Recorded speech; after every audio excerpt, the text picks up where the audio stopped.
Hello hello hello hello बच्चों, बाबा नमस्कार। स्वागत है सभी लोग आज के लेक्चर में। क्या मेरी आवाज आ रही है? जल्दी बता दीजिए। क्या मैं दिखाई दे रहा हूं? जल्दी बता दीजिए। भारी मात्रा में लोग जुड़ चुके हैं आज हमारे साथ। 22.5 करोड़ लोग जुड़े हुए हैं। कैसे हैं आप सभी लोग? जल्दी से बताइए। Good morning, good morning, good morning, good morning. बहुत बहुत गुड मॉर्निंग है सभी बच्चों को। बहुत बहुत गुड मॉर्निंग है। कैसे हैं आप सभी लोग? तो भैया मामला ऐसा है कि आज है हमारा बायोमोलिक्यूल्स का लेक्चर नंबर 2। और आपने रिवीजन कर लिया? सही बताना ईमानदारी से। रिवीजन करके आए हो? ईमानदारी से बताइएगा, पढ़ के आए हो कि नहीं? चलिए भाई, तो खूब सारे सवाल हैं। अगर आप रिवीजन करके आए होगे तो आपसे डेफिनेटली बनेंगे। पोल दूंगा मैं, फटाफट आंसर करते जाना। 3 बार कर लिया रिवीजन? क्या बात कर रहे हैं, गजब। बहुत बढ़िया। कह रहा है 2.5 बार किया है मैंने। 2.5 बार क्या होता है? कह रहा है 2.5 बार रिवीजन किया है। चलिए बहुत बढ़िया, very nice, good good good good. आइए तो चलो शुरू करते हैं फटाफट से। सवालों का सिलसिला कुछ चालू होता है यहां से। तो कार्बोहाइड्रेट की हम प्रैक्टिस करेंगे, अमीनो एसिड पढ़ेंगे और उसके सवाल करेंगे, ठीक है। पोल दिया जाएगा आपको, आंसर करते जाना। पहला सवाल आपके सामने है, 45 सेकंड का मैं पोल दूंगा। और मेरे ख्याल से सारे सवाल बनने चाहिए अगर आपने रिवीजन किया है तो, ठीक है। अगर आपने रिवीजन किया है तो सारे सवाल आपसे बनने चाहिए। चलिए बताइए। कह रहा हमने 5 बार किया है। ओहो क्या बात है, गजब। 2 बार किया, 2 बार भी किया तब भी चलो ठीक है। कह रहा 52 बार। ओह, 52 बार रिवीजन कैसे कर लिया तूने भाई? चलिए, sucrose is non reducing sugar, हाँ या ना? सुक्रोज एक नॉन रिड्यूसिंग शुगर है और इट हैज पेप्टाइड लिंकेज। बताइए जरा। अब आपका दिन है आज का, है ना? 30-40 सवाल अपने को करने इसमें। दिन आपका है। सुक्रोज एक नॉन रिड्यूसिंग शुगर होता है क्या? सोचो जरा, दिमाग लगाओ। आपने रिवीजन किया होगा तो आपको पता होगा। क्या इसमें पेप्टाइड लिंकेज होती? पेप्टाइड नहीं होती बेटा, ग्लाइकोसिडिक लिंकेज होती है ना। ग्लाइकोसिडिक लिंकेज होती है। चलिए भाई, आ गया। तो सुक्रोज एक नॉन रिड्यूसिंग शुगर होता है, सही बात है। और इसमें पेप्टाइड नहीं होती, ग्लाइकोसिडिक लिंकेज होती है। नॉन रिड्यूसिंग शुगर क्यों होता है सुक्रोज? क्योंकि इसमें हेमी एसिडल ग्रुप नहीं होता सुक्रोज के स्ट्रक्चर में, इसलिए ये नॉन रिड्यूसिंग शुगर होता है। असर्शन करेक्ट है, रीजन गलत है। सी आंसर आएगा। देख लेते जरा, काफी बच्चों ने आंसर कर दिया होगा।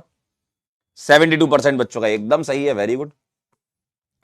अगला सवाल, नेक्स्ट क्वेश्चन। पोल का टाइम कम करूं या 45 सेकंड ठीक है? बताइए। 45 सेकंड ठीक है या 30 सेकंड में भी तुम कर सकते हो? बोलिए। सेकंड सवाल। चलिए 45 सेकंड मेरे ख्याल से ठीक है। Hydrolysis of sucrose is known as inversion of cane sugar. Sucrose is a disaccharide. बोलिए।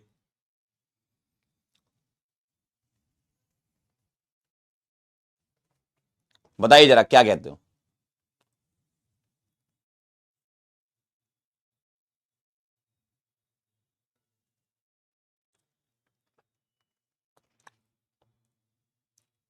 30 सेकंड कर दें पोल का टाइम? क्या बोलते हो बताओ, सभी लोग बोलोगे तो करेंगे।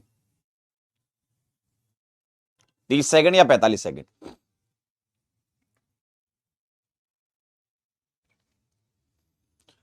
सुक्रोज का hydrolysis inversion of cane sugar कहलाता है, एकदम सही बात है। क्यों? क्योंकि ऑप्टिकल रोटेशन चेंज हो जाता है। और सुक्रोज एक डाइसैकेराइड होता है, यह भी सही बात है, लेकिन करेक्ट एक्सप्लेनेशन नहीं है। एक्सप्लेनेशन तो इन्वर्जन का यह होता है कि सुक्रोज डेक्स्ट्रो रोटेटरी होता है और मिक्सचर लेवो रोटेटरी होता है, ठीक है। क्लियर है? तो आंसर आएगा इसका बदलापुर। बदलापुर आंसर आएगा। 72% फिर से आया, वेरी गुड। अगला बताइए, कार्बोहाइड्रेट है। चलो कुछ सवालों में 30 कर दूंगा, कुछ में 45 कर दूंगा, जैसे 30 सेकंड में हो जाएगा, ठीक है। जिसमें थोड़ा ज्यादा पढ़ना होगा उसमें, मतलब थ्योरी ज्यादा लिखी होगी, उसमें अपन 45 सेकंड कर देंगे। ऐसे वाले तो आप 30 सेकंड में कर लोगे। बोलिए।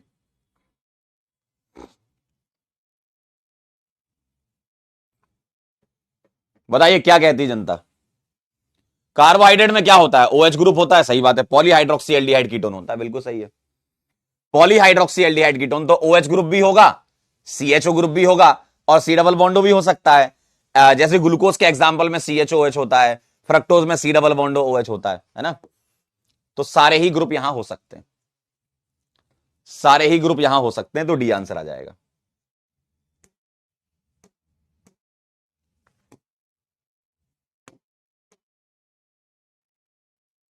नाइनटी 92.96, वेरी गुड, क्या बात है, आज तो मतलब 100 तक जाओगे तुम। क्यों?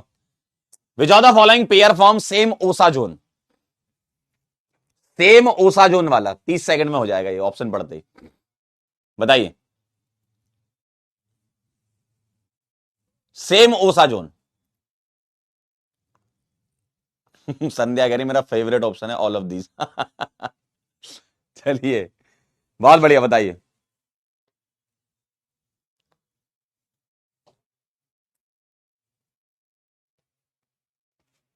बोलिए क्या कहते हो?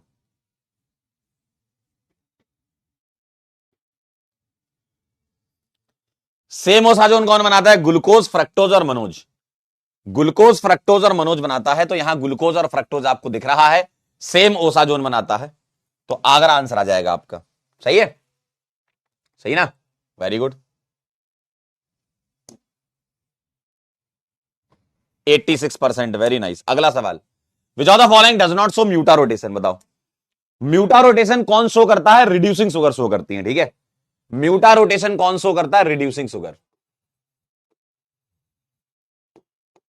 तो आप ये चेक कर लो कि नॉन रिड्यूसिंग शुगर कौन है, वही म्यूटा रोटेशन नहीं दिखाएगी। बताइए, बोलिए भाई। बहुत आसान सवाल है भाई। अदनान कह रहा मेरा नाम नहीं लेते सर आप। नाम लेके क्या होगा बताओ? नाम तो तुम्हारा तब लिया जाए जब विजय दिवस में आओ और तुम्हारा विजय तिलक हो, उस समय माइक में तुम्हारा नाम अनाउंस हो, वो वाली बात है, तब तो मजा आएगा। बताइए, तो नॉन रिड्यूसिंग शुगर कौन सी है भाई साहब? सुक्रोज, तो डी आ जाएगा आंसर। सर बाकी म्यूटा रोटेशन कैसे शो कर देते हैं? एक्चुअल में ये सब फ्रक्टोज हो गया, माल्टोज हो गया, लैक्टोज हो गया, ये सब बेसिक मीडियम में टॉलेंस, फेलिंग और बेनेडिक्ट टेस्ट देते हैं, और वो क्या हो जाता होगा, उसमें एल्डिहाइड ग्रुप में कन्वर्ट होकर के ये रिएक्शन दे देते होंगे, है ना। तो सुक्रोज कन्वर्ट नहीं हो पाता ग्लूकोज फ्रक्टोज में, तो म्यूटा रोटेशन नहीं दिखा पाएगा। डी आंसर आएगा। अच्छा, पोल नहीं दिया था इसमें, ओहो। चलिए अगला सवाल, ring structure of glucose is due to the formation of hemiacetal and ring formation between. बताइए, जब तुम ग्लूकोज का साइक्लिक स्ट्रक्चर बनाते थे तो कौन कौन से कार्बन यूज होते थे, आपको यह बताना है। 45 सेकंड लीजिए, दिमाग लगाना पड़ेगा थोड़ा। बताइए, बोलिए।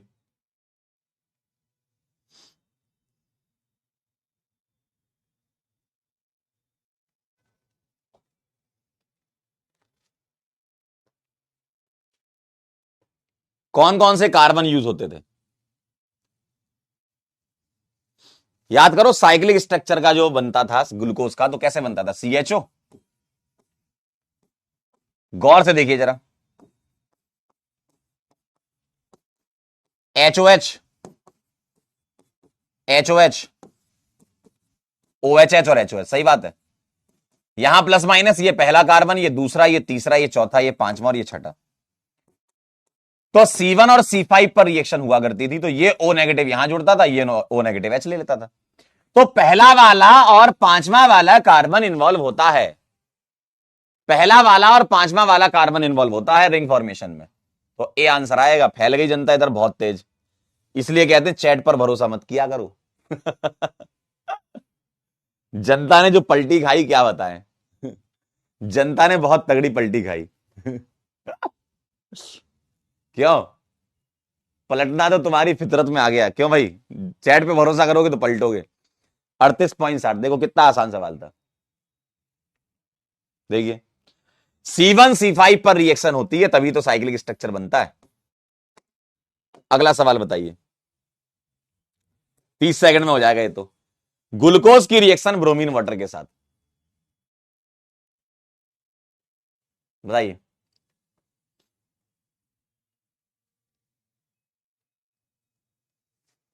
ग्लूकोज की रिएक्शन ब्रोमीन वाटर के साथ क्या बनेगा?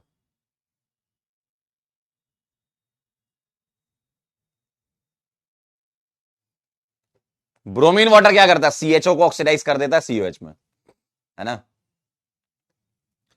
सीएचओ को सीओओएच में ऑक्सीडाइज कर देता है।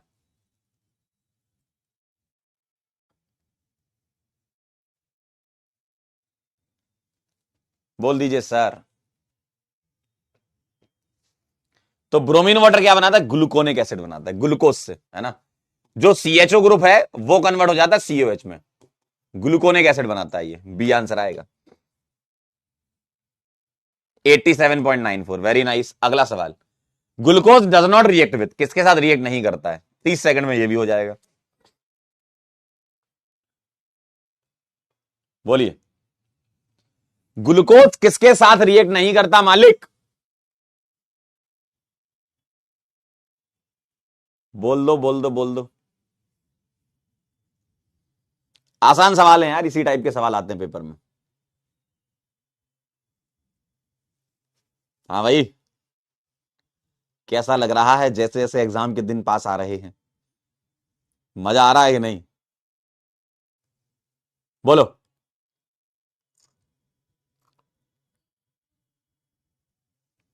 बताओ, ग्लूकोज किसके साथ रिएक्ट नहीं करता?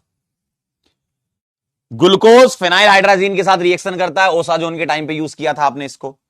हाइड्रोक्सिल अमीन के साथ ग्लूकोज ऑक्साइम बनता है, HCN के साथ साइनोहाइड्रिन बनता है, NaHSO3 के साथ रिएक्ट नहीं करता। डी आंसर आएगा। और ये एविडेंस होता है साइक्लिक स्ट्रक्चर का। 78, वेरी गुड।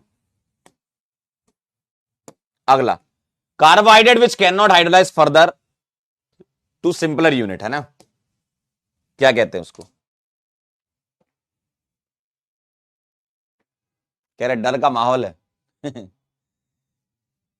बेटा, डरते तो वो हैं जो मेहनत नहीं करते हैं। जिसको अपनी मेहनत पे भरोसा होता है तो डर उसका कुछ नहीं करता है। अपनी मेहनत पर भरोसा रखें और आगे बढ़ते रहें। डर किस बात से लगता है? डर, डर का ओरिजिन कहां से होता है पता है? जब आपको अपने ऊपर भरोसा नहीं होता तो वहीं से डर आता है। और डर क्या है, धीमे धीमे जब बढ़ता जाता है ना तो कॉन्फिडेंस कम होता जाता है ना?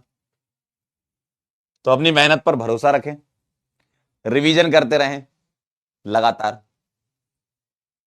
चलिए, carbohydrate which can not hydrolyse further to simplest unit is called monosaccharide. इससे नीचे थोड़ी आ पाते हो, मोनोसैकेराइड से नीचे नहीं आ पाते हो तुम। 91.28। अगला सवाल, अल्फा डी ग्लूकोज और beta D glucose differ from each other due to the difference in one of the carbon atom with respect to its. क्या उस कार्बन एटम का क्या चेंज होता है? नंबर ऑफ OH ग्रुप होते हैं, configuration, conformation, या साइज ऑफ हेमीएसिटल रिंग? 45 सेकंड दे रहा हूं, सोचिए जरा, सोचिए सोचिए सोचिए।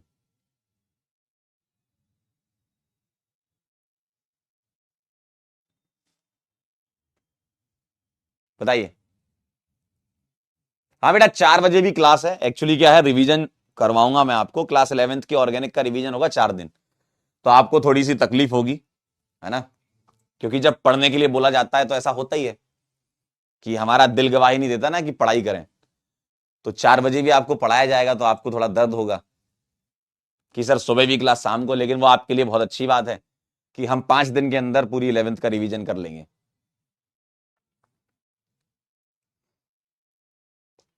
ठीक है, आपके लिए कॉम्प्लीमेंट्री रिवीजन है।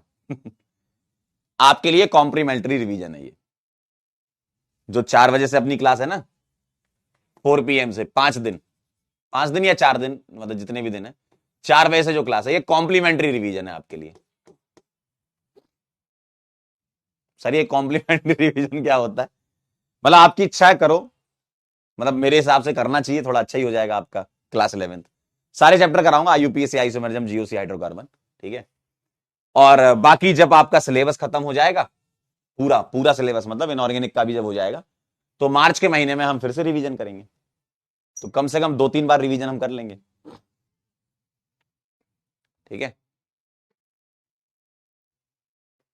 कह रहे कहां पे रिवीजन होगा? बैच में ही होगा भैया, कहां होगा? शाम को तुम्हारे बैच में क्लास लगी हुई है 4 से 6, ड्यूरेशन है 2 घंटे का, 4 से 6।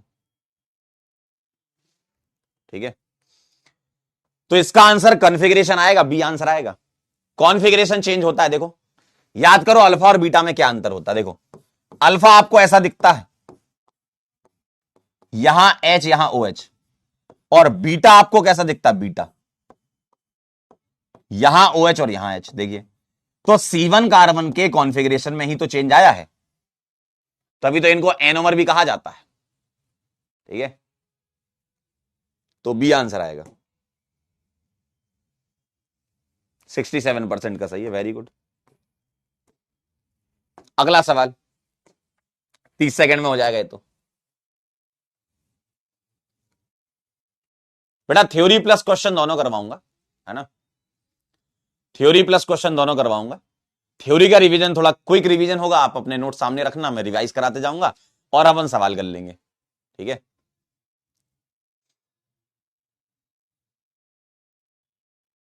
कॉन्फ़िगरेशन का मतलब है कि भाई अगर आर कॉन्फ़िगरेशन अल्फा का होगा तो एस बीटा का हो जाएगा, कॉन्फ़िगरेशन ही तो चेंज होता है। बताइए क्या आंसर है इसका। For the reduction of glucose to n hexane the reagent used is, HI आएगा। बताओ जरा, HI रेड फास्फोरस के प्रेजेंस में होता है। ठीक,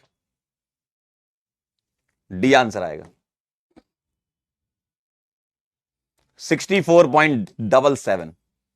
अगला, the letter D in carbohydrate क्या बताता है, बताओ। 30 सेकंड काफी है। लिखते हो ना डी ग्लूकोज, डी फ्रक्टोज, इस डी का मतलब क्या है।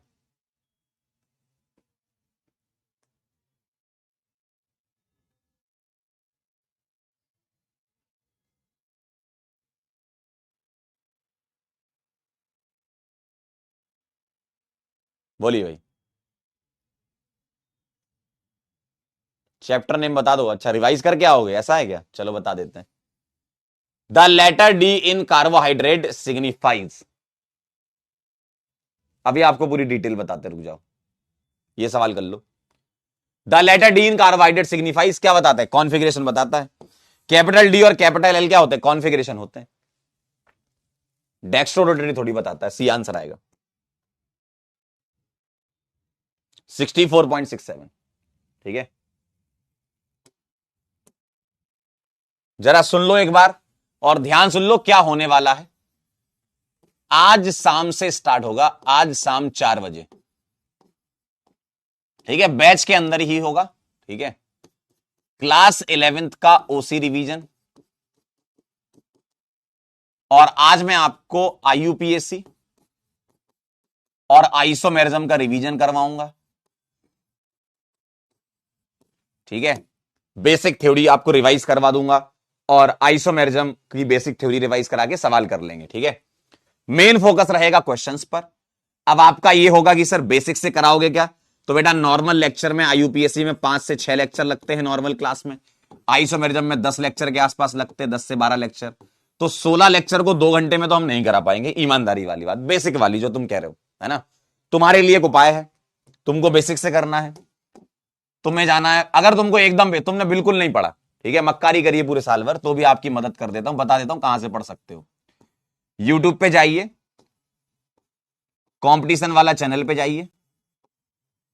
ठीक है, वहां पर आपको 11th क्लास का पूरा प्लेलिस्ट मिल जाएगा मेरा। ठीक है, 11th क्लास का ऑर्गेनिक केमिस्ट्री का प्लेलिस्ट मिलेगा, वहां पूरा बेसिक से पढ़ा है, वो लंबे लेक्चर है। उसमें IUPAC में भी 2-3 घंटे लगे, आइसोमेरिज्म में भी 3-4 घंटे लगे, GOC में भी 3-4 घंटे लगे। तो आपको ये बेटा रिवीजन और क्लास का पहले अंतर समझ लो। ठीक है, हर चीज बेसिक से नहीं होती है, हर एक सीरीज या हर एक चीज अलग अपना वो रखती है टेस्ट। जैसे रिवीजन का मतलब ये होता है कि आपने एक बार पढ़ा था, आपको एक रिकैप करवा दूं, कुछ सवाल करवा दूं, ये होता है रिवीजन। रिवीजन का मतलब दोबारा पढ़ना नहीं होता। दोबारा पढ़ना है तो अगली बार, अभी विश्वास दिवस पे हमारे बैच लॉन्च होने वाले हैं अगले साल के, तो दोबारा पढ़ सकते हो आप। लेकिन अगर आपका यह है कि यार मैंने पढ़ रखा है और फिर हम रिवीजन करेंगे, तुरंत एक बार देख लेंगे, गो थ्रू कर लेंगे चीजों को, तो हमारे दिमाग में चीजें बैठ जाएंगी। ठीक है, रिवीजन का मतलब, रिवीजन शब्द का एक बार गूगल पे सर्च करना कि रिवीजन का एक्चुअल मतलब क्या होता है। आप गूगल पे सर्च करेंगे तो आपको इसके मायने समझ में आएंगे कि रिवीजन क्या होता है। ठीक है, रिवीजन का मतलब ये नहीं होता कि चैप्टर दोबारा से शुरू कर दो। ठीक, 2 घंटे में 2 चैप्टर नहीं हो सकते। ठीक है, तो रिवीजन का ये कतई मतलब नहीं है। दूसरी बात, आपको बेसिक से पढ़ना है। सर हमने कुछ नहीं आता, हमें बेसिक से पढ़ना, तो उसके लिए ही मदद कर रहा हूं। बेसिक से पढ़ना है ना, तो आप ये देख लो, है ना, पहला ऑप्शन भी दे रहा हूं इसमें। दूसरा, आप उम्मीद सीरीज देख लो।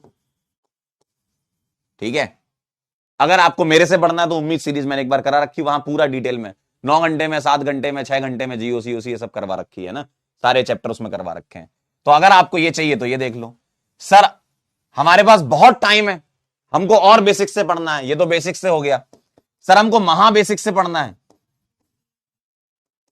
तो अभी आपका जो यकीन 2.0 बैच चल रहा है, इसी के आप पीछे जाइए। ऐप के अंदर ना हम लोग जैसे लेक्चर लेते हैं ना, हम लोग जब लेक्चर लेते हैं ना, तो लेक्चर को रिकॉर्डेड फॉर्म में डलवा देते हैं आपके पास। तो आप देखना जरा पीछे जाए, आपको पता तो रहता नहीं है ना, तो आप देखिएगा कि आपको ना जो अभी जैसे अपना बायोमोलिक्यूल चल रहा है, जब आप ऐप में थोड़ा सा बैक बटन दबाएंगे ना, तो आपको ऊपर बहुत सारे चैप्टर दिखेंगे, IUPAC आइसोमर्जम ऐसे दिखेंगे। तो महाबेसिक से पढ़ना तो यकीन 2.0 2025 में पूरा फुल कोर्स हमने करवा रखा है, आप इससे कर सकते हैं, आपका बहुत टाइम है तो। ठीक है, ये आपके लिए पूरी जानकारी मैंने आपको दे दी है। थोड़ी रफ्तार रहेगी इसमें, लेकिन सवाल करवाऊंगा मैं आपको, आप बस कॉपी सामने रखना, लिखने की तो जरूरत है नहीं, आपको कॉपी सामने रखनी है, देखते जाना है, और सवाल दूंगा, सवाल करते जाना है। ठीक है, तो आपका रिवीजन हो जाएगा। बेसिक से पढ़ने के लिए कंपटीशन वाला, ठीक, या उम्मीद सीरीज से आप जा सकते हैं। यहां पर 11th का अगर करना है, ये उम्मीद में तो पूरा 11 12 दोनों मिल जाएगा। ठीक है, ये कहानी है, क्लियर एकदम, समझ गए? चलिए बहुत बढ़िया, वेरी नाइस। तो शाम को मुलाकात करेंगे, और अब मैंने आपको कुछ बता दिया है, तो अपने मन से थोड़ा सा क्लास के बाद थोड़ा देख लेना तो अच्छा रहेगा। मतलब ऐसे देख लो 5 मिनट कि IUPAC में क्या होता है, आइसोमर्जम में क्या होता है, अच्छा लगेगा आपको। चलिए अगला सवाल क्या कह रहे हैं, which one is not polysaccharide, बताइए जरा कौन सा पॉलीसैकेराइड नहीं है। ऑप्शन पढ़ के आपका आंसर आ जाएगा, ऑप्शन पढ़ के आपका आंसर आ जाएगा, बताइए, बोलिए। हेलीकॉप्टर वाले तो अलाउड ही नहीं है रिवीजन में हेलीकॉप्टर वाले तो रिवीजन में अलाउड ही नहीं है।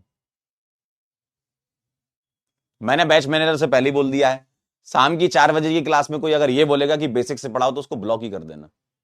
ये तो मैंने आज सुबह ही बोल दिया, क्योंकि आपको मतलब समझ में आना चाहिए ना कि कोई चीज किस लिए आ रही है। रिवीजन का मतलब क्या होता है, पूरे कोर्स का मतलब क्या होता है, कितने दिनों से हम कितने महीनों से पढ़ रहे हैं, काफी बच्चे मेहनत कर रहे हैं। अब अपन फिर से बेसिक करा दे तो उन बच्चों के साथ गलत हो जाएगा जो लगातार पढ़ते हुए आ रहे हैं, जिनको एक बस क्विक रिकैप चाहिए, रिवीजन चाहिए, है ना। और आपको फिर से एक बार मार्च में रिवीजन कराऊंगा, डोंट वरी, रिवीजन तो खूब कराएंगे, मार्च में भी फिर से एक बार रिवीजन होगा, ये कॉम्प्लीमेंट्री रिवीजन है। चलिए बताइए, which one is not polysaccharide, कौन सा नहीं है, सुक्रोज, इंसुलिन, स्टार्च या सेल्यूलोज। बेटा स्टार्च जो है वो डाइसैकेराइड होता है, पॉलीसैकेराइड नहीं होता। सॉरी सुक्रोज, स्टार्च तो पॉलीसैकेराइड है, सुक्रोज, सुक्रोज डाइसैकेराइड होता है, ये ग्लूकोज और फ्रक्टोज देता है।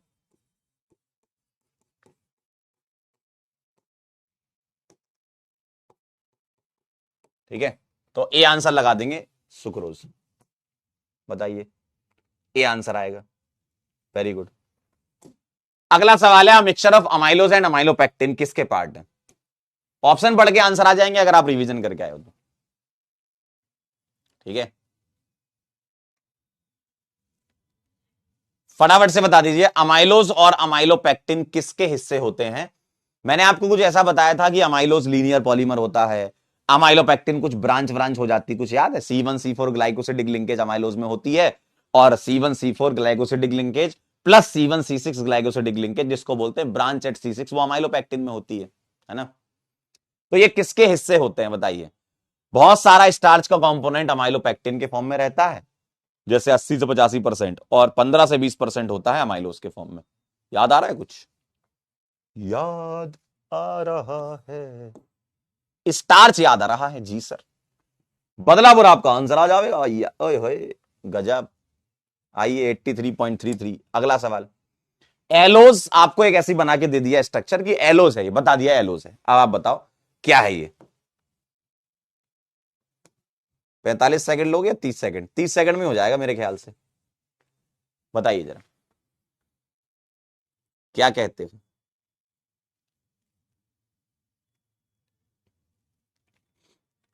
बोलिए।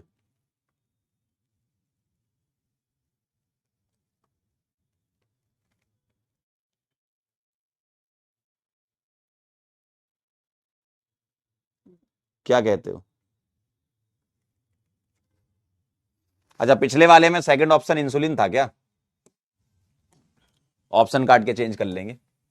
इंसुलिन में तो 51 अमीनो एसिड होते हैं ना, अमीनो एसिड वाला इसको कर लेंगे अपन स्टार्च ग्लाइकोजन कर लो, क्योंकि सवाल की भावना है पॉली कार्बोहाइड्रेट का सवाल पूछ रहा है, पॉलीसैकेराइड की बात कर रहा है। चलिए इसका आंसर क्या आया आपका? कहां गया? एलोस गिव मोनोसैकेराइड। बताना आपको कौन सा है ये एलोस वाला। 1 2 3 4 5 6 कार्बन है तो हेक्सोस हो गया, और एल्डिहाइडिक ग्रुप है ये, सी डबल बॉन्डो वाला पार्ट है ना। देखो CHO क्या हो गया? एल्डिहाइडिक ग्रुप हो गया। तो एल्डो 6 कार्बन है तो हेक्सोस, बी आंसर आ जाएगा। एल्डो हेक्सोस आ जाएगा बी। ठीक है 90.52। ठीक है चलिए अगला बताइएगा जरा। Sucrose is made up of alpha glucopyranose, alpha glucofuranose, beta fructofuranose and both A and C. चलिए बताइए।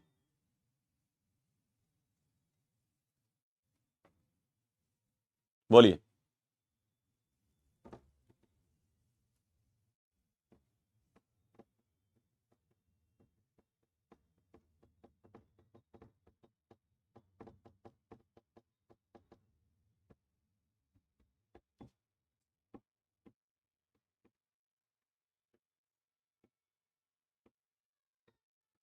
आया कुछ? सुक्रोज कैसे बनता है? ग्लूकोज और फ्रक्टोज से बनता है। ग्लूकोज कौन सा होता है? अल्फा वाला, और ग्लूकोज पायरेनोज होता है। ठीक है, और बीटा फ्रक्टो क्या होता है? फ्यूरिनोज होता है। बोथ ए एंड बी आ जाएगा। ढोलकपुर आंसर आ जाएगा। क्या कहते हो? ढोलकपुर आया, ढोलकपुर 91.71। जी हाँ। अगला, which of the following is not a disaccharide? कौन सा नहीं है? डाइसैकेराइड कौन सा नहीं है? आराम से आप बता सकते हैं।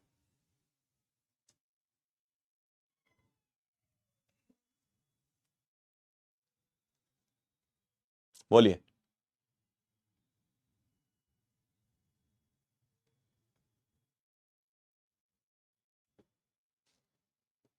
कह रहा सर ऑर्गेनिक कब पढ़ाओगे? बेटा उसमें समय लगेगा, अभी मैं पढ़ाई कर रहा हूं थोड़ी सी। 2027 में सोच रहा हूं ऑर्गेनिक पढ़ाना चालू कर दूं। कौन सा डाइसैकेराइड नहीं है बताओ? केन सुगर होता है, सुक्रोज डाइसैकेराइड होता है। रेफिनोस जो है वो ट्राइसैकेराइड होता है।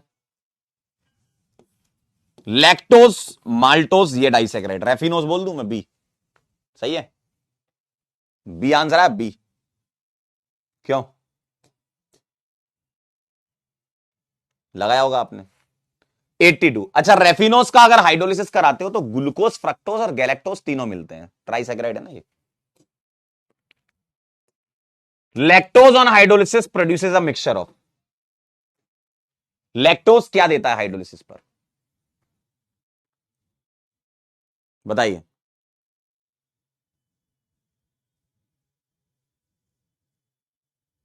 बोलिए, बताइए जरा।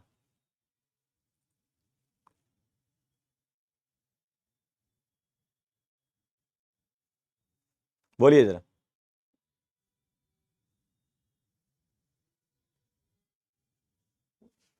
देखो लैक्टोज में तो गैलेक्टोज होता है ना। लैक्टोज वर्ड ही गैलेक्टोज कंसिस्ट करता है ना। गैलेक्टोज में लैक्टोज होता है तो गैलेक्टोज तो होना ही है। गैलेक्टोज तो होना ही है। अब गैलेक्टोज के साथ गैलेक्टोज जी और ग्लूकोज जी, बस हो गया सी। ये बीटा, एक्चुअल में बीटा होता है ये, है ना। अगर और स्पेसिफाई करो तो बीटा गैलेक्टोज और बीटा ग्लूकोज से बनता है। सी आंसर आवेगा। 86, बहुत बढ़िया, एकदम सही चल रहा है मामला। अगला, hydrolysis of sucrose is called. Sucrose का हाइड्रोलिसिस क्या कहलाता है, बताइए।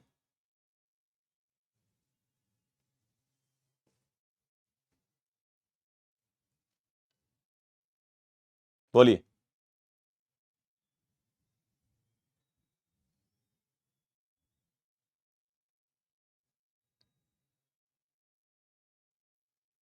बोलिए भाई।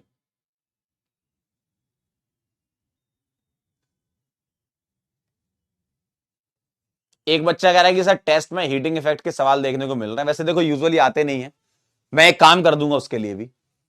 आपका एक बार सिलेबस खत्म हो जाए, बस 2-3 दिन की बात बची है।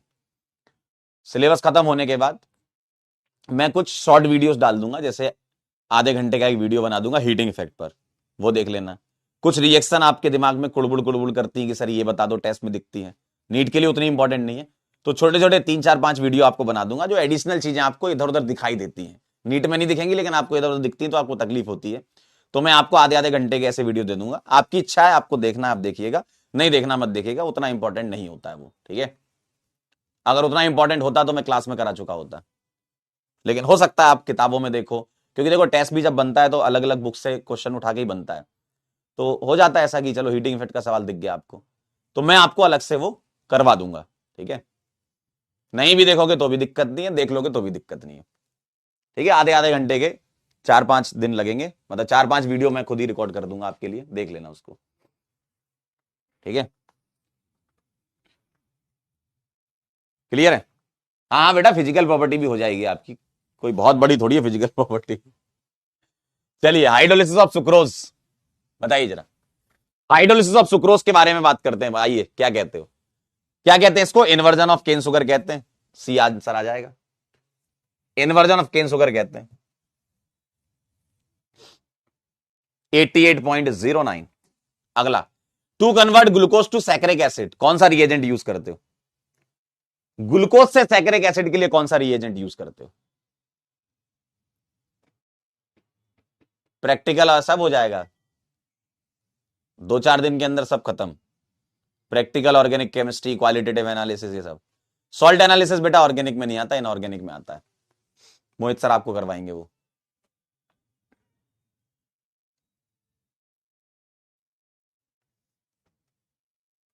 चलिए बताइए जरा, to convert glucose to saccharic acid the reagent used is, कौन सा रिएजेंट यूज करते हो सैकरिक एसिड के लिए।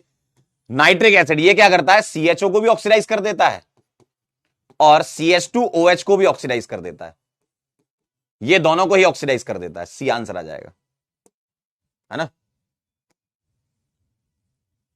ऊपर नीचे COH आ जाता है, बहुत बढ़िया जा रहा है मामला एकदम आज। When glucose is reacted with bromine water the major product, बताओ क्या बनता है, बोलिए। कुसुम बेटा, एपीमर एनोमर में अभी अंतर आएगा, एक सवाल आएगा तो वहां बता दूंगा आपको डिफरेंस।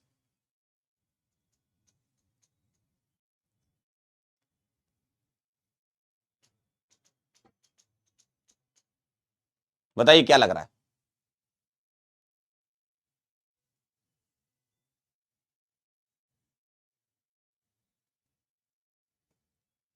ग्लूकोनिक सैकरिक सॉर्बिटॉल गैलेक्टोज, बहुत सिंपल है। ब्रोमीन वाटर देता है ग्लूकोनिक एसिड, अच्छा सैकरिक एसिड कौन देता है, सैकरिक एसिड कौन देता है, HNO3। सॉर्बिटॉल कौन देता है, रिड्यूसिंग एजेंट, सोडियम अमलगम वगैरह हो जाए, NaBH4 वगैरह हो जाए, H2 कैटलिस्ट हो जाए। ग्लूकोज से गैलेक्टोज के लिए तो कोई रिएक्शन आपके सिलेबस में है नहीं, तो ए आंसर लगा दूं मैं, ग्लूकोनिक एसिड। 92.12। अगला, invert sugar is an equimolar mixture of, ठीक है। और अब आप फील करेंगे कि सर अब सवाल ना बार बार वही देखे हुए आ रहे हैं, देखो थ्योरी तो उतनी है ना, नई थ्योरी तो है नहीं, जो आपने 3 बार रिवीजन किया होगा तो आपको खुद समझ में आएगा कि वही थ्योरी है, और सवाल भी देखोगे तो बस सवाल की लैंग्वेज थोड़ी बदल बदल के पूछा जा रहा है।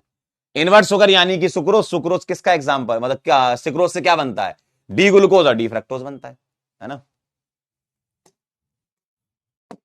Cellulose is a linear polymer of, बताओ cellulose is linear polymer of, cellulose किसका पॉलीमर है बताइए।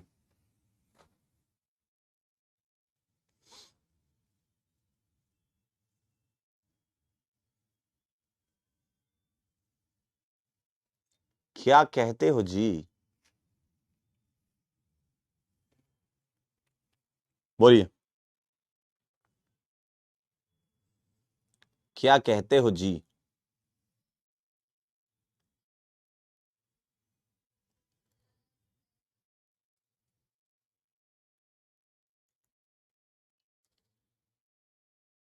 बोलो, सेल्यूलोज किसका होता है, बीटा डी ग्लूकोज का होता है।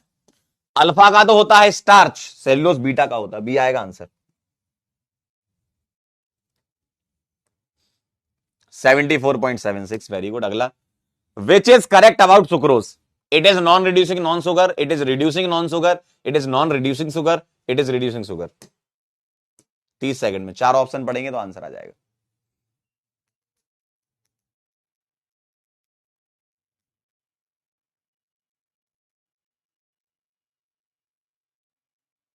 बोलिए,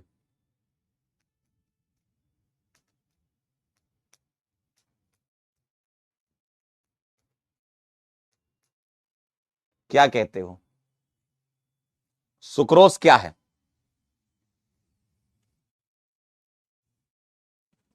बोलो,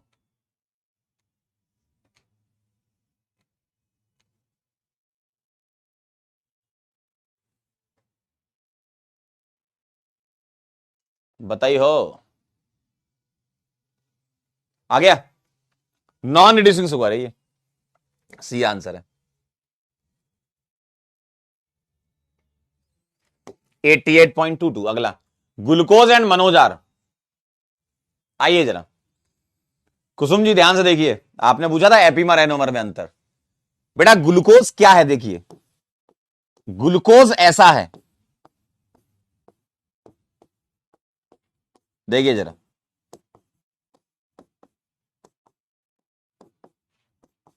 इसको कहते हैं ग्लूकोज, और मनोज किसे कहते हैं, इसको।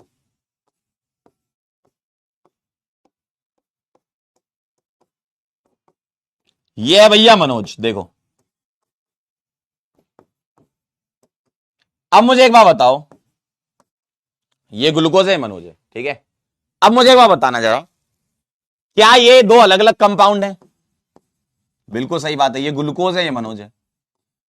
तो दो अलग अलग कंपाउंड के कॉन्फ़िगरेशन चेंज हो, देखो ये ग्लूकोज है ये मनोज है, इसका अगर मैं सेकंड कार्बन देखूंगा तो यहां H और OH में H लेफ्ट लगा है, OH राइट लगा है। और अगर मैं इसका सेकंड कार्बन देखूंगा तो OH लेफ्ट लगा है, H राइट लगा है। देखिए गौर से देख लो जरा, बाकी सारी कहानी सेम है, सेकंड वाले कार्बन का कॉन्फ़िगरेशन चेंज हो रहा है, तो हम इसको C2 एपीमर कहेंगे। एपीमर में दो अलग अलग कंपाउंड होते हैं। सर एनोमर क्या होते हैं, एक ही कंपाउंड के साइक्लिक स्ट्रक्चर होते तो एनोमर कहलाता।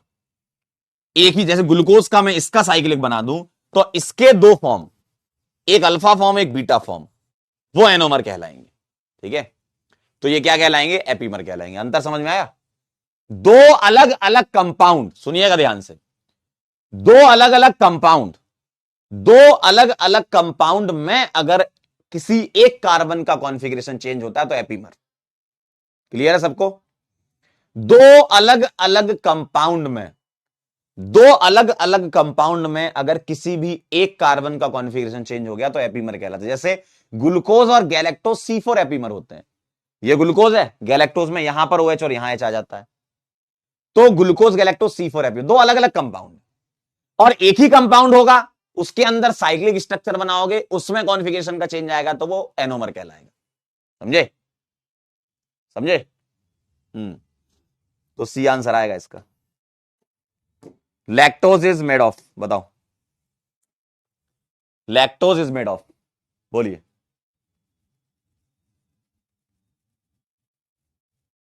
जितेंद्र कह रहे हैं सेम पोजीशन या नहीं पोजीशन, कहीं भी एक जगह, कहीं भी एक जगह कॉन्फ़िगरेशन चेंज हो जाए तो वो एपीमर। एक जगह होना चाहिए, दो जगह नहीं, कहीं भी एक जगह। जैसे ग्लूकोज मनोज में तो C2 पर चेंज होता है, ग्लूकोज गैलेक्टोज में C4 पर चेंज होता है, कहीं भी एक जगह, ठीक है। एनोमर का मतलब साइक्लिक स्ट्रक्चर होता है।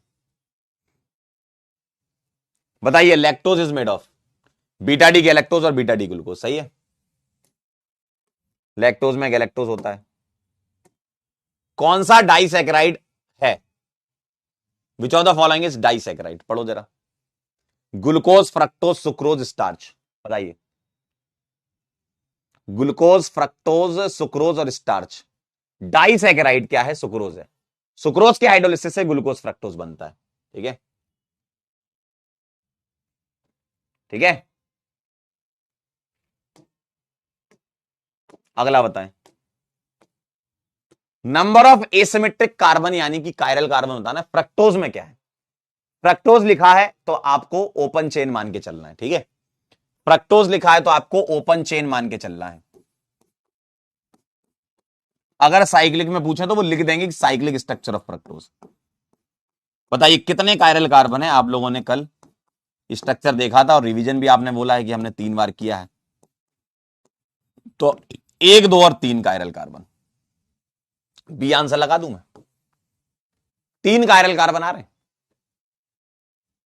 फ्रक्टोज एक एग्जांपल है कीटो हेक्सोस का। फ्रक्टोज लेवोरोटेटरी होता है, कीटो हेक्सोस का एग्जांपल है ना। डी फ्रक्टोज है ये। ठीक है, बी आंसर आएगा। 54%। सी क्यों लगा दिया? 4 थोड़ी होते हैं, 3 होते हैं। साइक्लिक में 4 होते हैं। सुक्रोज किससे मिलकर बनता है? डी ग्लूकोज और डी फ्रक्टोज। बेटा ये जो डी है ना, ये डी कॉन्फ़िगरेशन बताता है, रोटेशन नहीं बताता। डी प्लस ग्लूकोज होता है और ये डी माइनस फ्रक्टोज होता है। ठीक है, बी आएगा। अगला चलिए बताइए जरा। Rapid interconversion of alpha D glucose and beta D glucose is solution is known as, क्या कहते हैं इसको? बोलो, बोलिए जरा।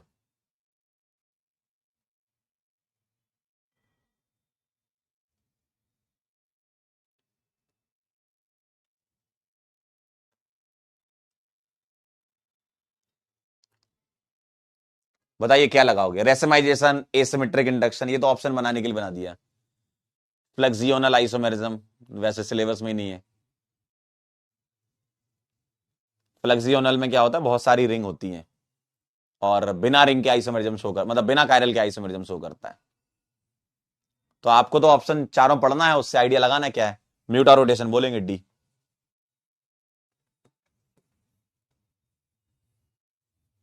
$85। कंप्लीट हाइड्रोलिसिस ऑफ स्टार्च क्या देता है?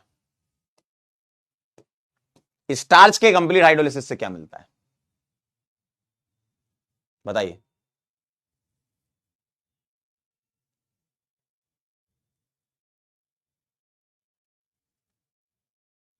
बोलिए।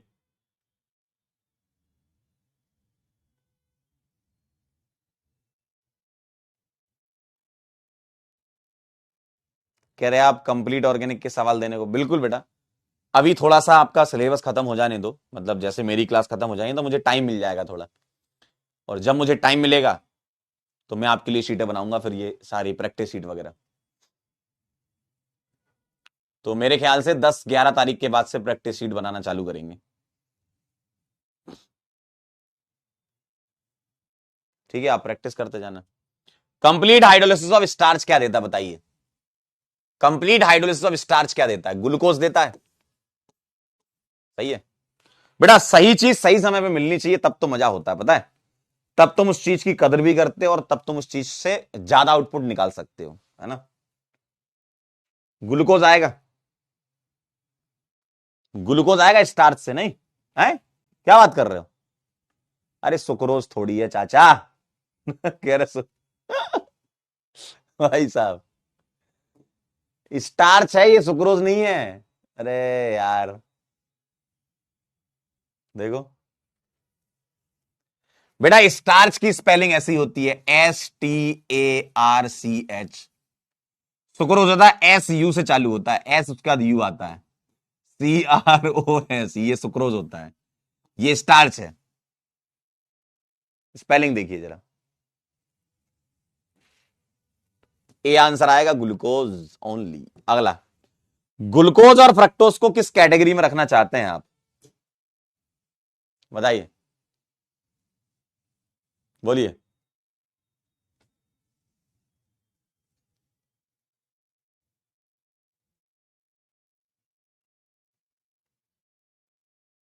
बताइए। डिजाइन पकड़ ली, बहुत बढ़िया बेटा।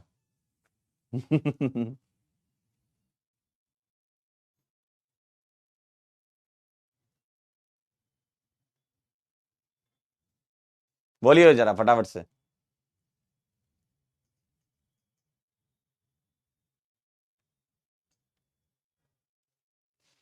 ऑप्टिकल आइसोमर, टॉटोमर, फंक्शनल और चेन आइसोमर, बताइए। फंक्शनल आइसोमर होते हैं भाई, ग्लूकोज में होता है एल्डिहाइडिक ग्रुप, ग्लूकोज में होता है एल्डिहाइडिक ग्रुप और फ्रक्टोज में होता है कीटोनिक ग्रुप। और एल्डिहाइड और कीटोन फंक्शनल आइसोमर होते हैं। सी आएगा आंसर, है 61। फ्रक्टोज रिड्यूसेस टॉलरेंस रिएजेंट, बताइए, बोलिए। Fructose reduces tolerance reagent due to enolization of fructose followed by conversion to aldehyde by base, primary alcoholic group, secondary alcoholic group, asymmetric carbon। Option पढ़ेंगे answer आ जाएगा।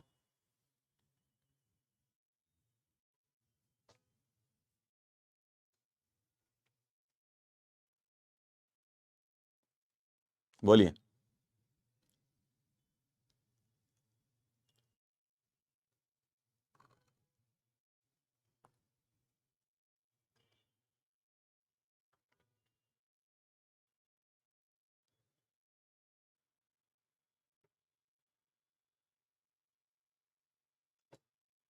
बताइए जरा। Enolisation of fructose followed by conversion, याद करिए जरा। Fructose reducing sugar किस वजह से हो जाता था, मैंने आपको लास्ट टर्न पे कुछ बातें बताई थी, देखिए। पहले तो इसका टॉटोमर बना दो, यहां से एच इसका यहां भेज दो, पाई यहां भेज दो, तो इसका टॉटोमर बनेगा इन डायोल, ऐसा दिखेगा आपको, देखिए। और फिर इसका टॉटोमर यहां से बना दो, ये बॉन्ड यहां शिफ्ट कर दो, तो ये बना लेगा ऐसा, तो ये एल्डिहाइडिक ग्रुप में कन्वर्ट हो जाता है। देखो, ये आपस में टॉटोमेरिज्म कर लेते हैं दो बार, तो एल्डिहाइडिक ग्रुप में कन्वर्ट हो जाता है ये, और फिर टॉलरेंस रिएजेंट, फैलिंग रिएजेंट और बेनेडिक्ट के साथ रिएक्ट कर सकता है। 71% का सही है, वेरी गुड। ग्लूकोज और फ्रक्टोज को कैसे डिस्टिंग्विश कर सकते हैं आप, बताइए। Which reagent can use to be distinguish glucose and fructose? Bromine water, tolerance reagent, Schiff's test, Schiff's reagent।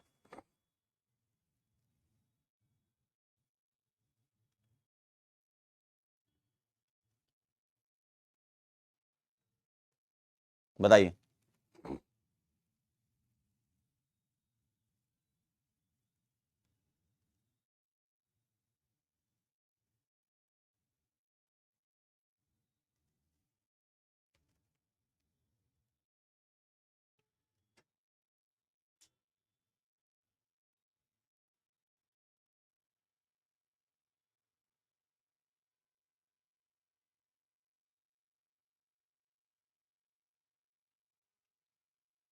बोलिए। ब्रोमीन वाटर से आप डिस्टिंग्विश कर सकते हो, टॉलरेंस और फैलिंग तो दोनों ही देते हैं, ओनली वन आएगा सी, टॉलरेंस फैलिंग सिर्फ दोनों देते हैं। 64.93। अगला, which of the following pair form the same osazone, which of the following pair form the same osazone, कौन सा सेम ओसा जोन देता है, ये तो मेरे ख्याल से वापस आ गया सवाल, ग्लूकोज फ्रक्टोज हो गया ये सवाल, ग्लूकोज फ्रक्टोज देता है। What is the structure of L glucose, D glucose का मिरर इमेज एल ग्लूकोज होता है। अगर आपको डी ग्लूकोज पता है, रिवर्स कर दी, मतलब पलट दीजिएगा, उसका मिरर इमेज ले लीजिएगा, तो एल ग्लूकोज आ जाएगा। बताइए कौन सा लग रहा है, चेक कर लें, बस एक बार नजर डालेंगे, आ जाएगा।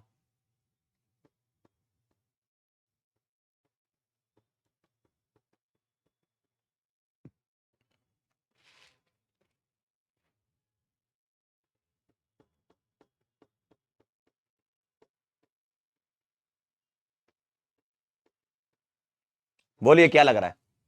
बिल्कुल सही लग रहा है। डी ग्लूकोज का मिरर इमेज है ये एल ग्लूकोज। देखो डी ग्लूकोज में एच होता है, यहां ओ एच है नीचे से, है ना। कॉन्फिगरेशन पलट गया है। आगरा आंसर आएगा जी। 66, वेरी गुड। अगला देखें जरा, 45 सेकंड का समय दे रहा हूं इसमें आपको। पढ़े सवाल। कौन सी L sugar on oxidation gives optically active dibasic acid, और ऑक्सीडेशन कौन सा कराना है, 2 COH ग्रुप चाहिए आपको ऊपर नीचे, है ना, मतलब HNO3 वाला ऑक्सीडेशन है ये। HNO3 वाला ऑक्सीडेशन है, 2 COH चाहिए। तो बताइए ऑप्टिकली एक्टिव कौन सा मिलेगा। एल सुगर चाहिए, डी तो चाहिए नहीं है।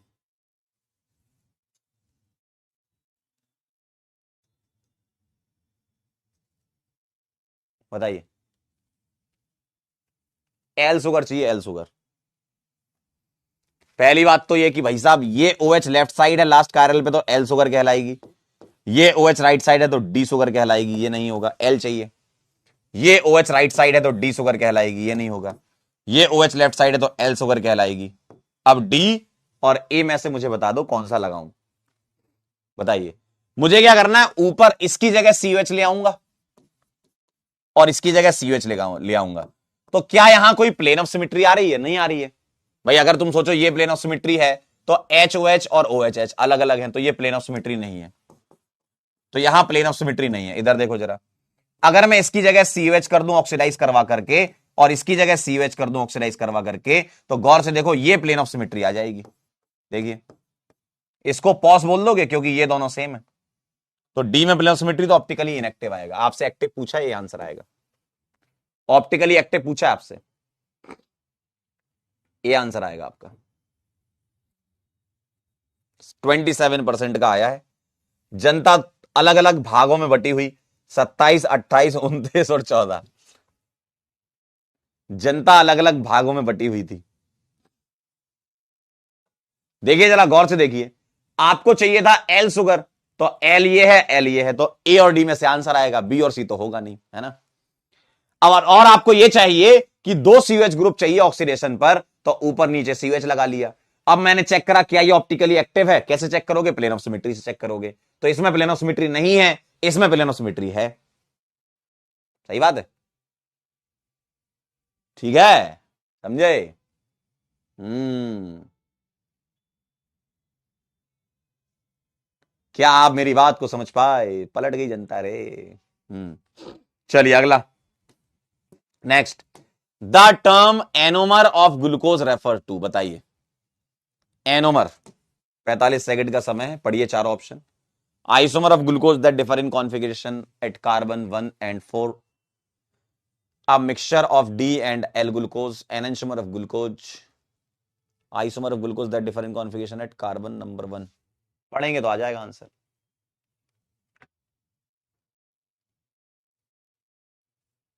बोलिए,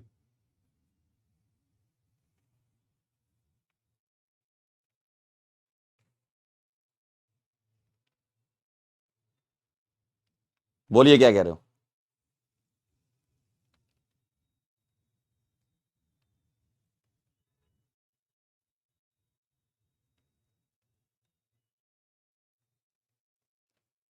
क्या कहते हो जी।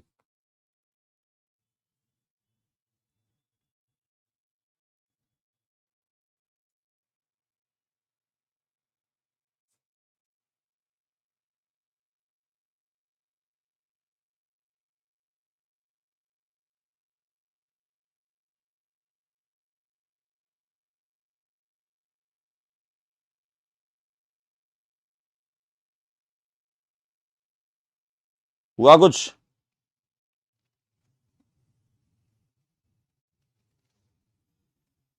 द टर्म एनोमर, एनोमर क्या है, आइसोमर है ग्लूकोज का जो C1 पर चेंज होता है, और alpha and beta forms are anomer. Alpha D glucopyranose और बीटा डी ग्लूकोपायरेनोज, है ना, डी आएगा आंसर। यही लगाया था आपने, ठीक। 52.54।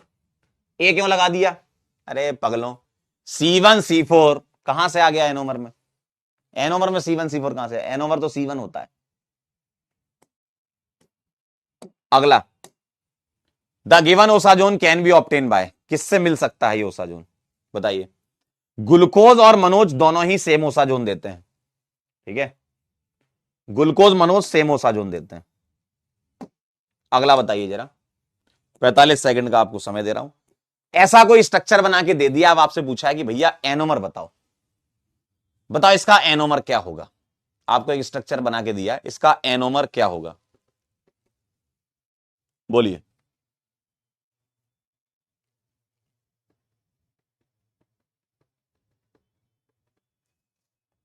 एनोमर क्या होगा?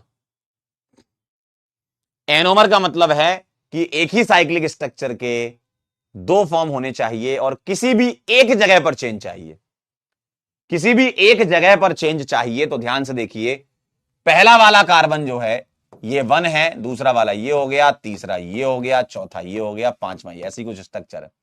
तो पहले वाले पर गौर से देखो, HOH यहां लगा हुआ है, तो दूसरा जो स्ट्रक्चर बनेगा उसमें पहले वाले पर कॉन्फ़िगरेशन चेंज होना चाहिए।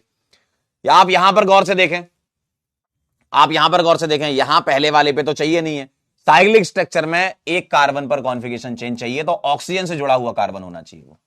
आप बोलोगे सर ये वाला चेंज कर दिया, गौर से देखो जरा, आपने यहां H और OH चेंज कर दिया इसमें, तो ये एनोमर थोड़ी कहलाएंगे। एनोमर कौन से होते हैं? ऑक्सीजन से कनेक्टेड कार्बन का कॉन्फ़िगरेशन चेंज होगा ना, किसी एक कार्बन का कॉन्फ़िगरेशन चेंज चाहिए साइक्लिक स्ट्रक्चर में, है ना, तो ऑक्सीजन से कनेक्टेड होना चाहिए वो, तभी तो तुम एनोमर बोलोगे। अलग जगह पे हो जाएगा तब तो वो एपीमर कहलाने लगेगा, है ना। तो ऑक्सीजन से कनेक्टेड कार्बन का OHH और HOH, जैसे ग्लूकोज में सोचते थे वैसा ही है ये, बी आंसर आएगा इसका, बदलापुर। 77%, वेरी गुड, सही कर लिया आपने। अगला बताएं, find the pair which is correctly matched, बोलिए बोलिए। सुक्रोज से मोनोसैकेराइड कह रहे हैं मैच कराना है, ग्लूकोज एल्डोज, सुक्रोज मोनोसैकेराइड थोड़ी होता है, सुक्रोज डाइसैकेराइड होता है, फ्रक्टोज तो कीटोज शुगर होता है, एल्डोज नहीं होता, ग्लूकोज म्यूटारोटेशन दिखाता है, और सुक्रोज नॉन रिड्यूसिंग शुगर होता है, सी आ जाएगा आंसर, है ना। चलिए अगला मैच द कॉलम करा दीजिए, 30 सेकंड के अंदर फटाक से देखिए और आंसर, देखिए और आंसर बताइए।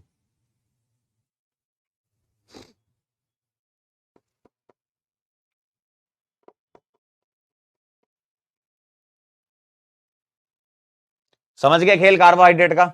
आगे अमीनो एसिड पर चल सकते हैं अपन अब।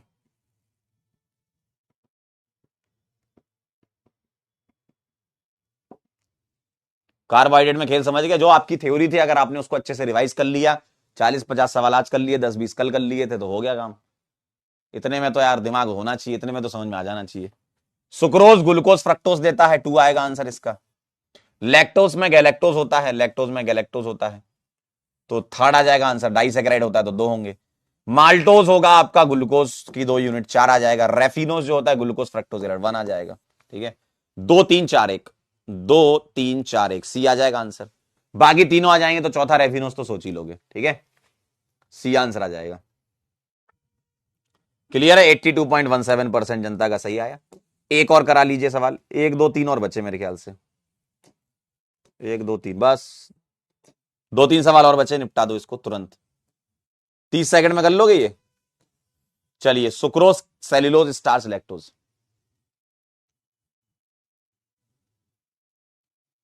बोलिए।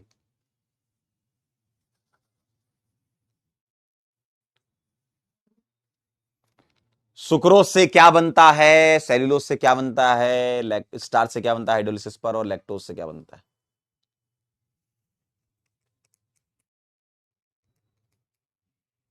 बोलिए, आ गया? अरे कोई एक सोच लोगे तो ही आंसर आ जाएगा। सुक्रोज से बनता है ग्लूकोज फ्रक्टोज, 2 आ जाएगा सुक्रोज का, ए का 2 आ जाएगा, बस ए का 2, ए का 4, ए का 1, ए का 1, ये आ जाएगा बी। बाकी मैच करा लो। सेल्यूलोज कह रहे हैं बी का 3, सही बात है, बीटा डी ग्लूकोज, स्टार्च का अल्फा डी ग्लूकोज, लैक्टोज का गैलेक्टोज और ग्लूकोज, है ना, बी आंसर आ रहा होगा। वेरी गुड, 91% जनता का एकदम सही आया है। अगला बताइए, the given is इनॉल form of, ये इनॉल फॉर्म किसका है? ये ग्लूकोज का है, मनोज का है, फ्रक्टोज का है, किसका फॉर्म है ये इनॉल फॉर्म, बताइए। यहां उन्होंने थोड़ा भावना बह गए, सिंगल बॉन्ड आएगा, है ना, डबल नहीं है, सिंगल है, 5 बॉन्ड थोड़ी होंगे। ठीक है।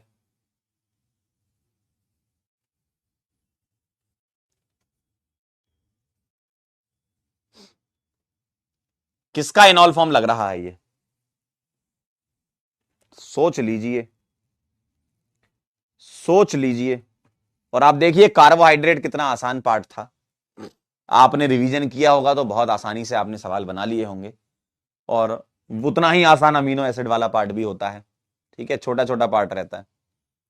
चलिए बताइए जरा, सबसे बड़ा पार्ट कार्बोहाइड्रेट ही होता है इसमें ना।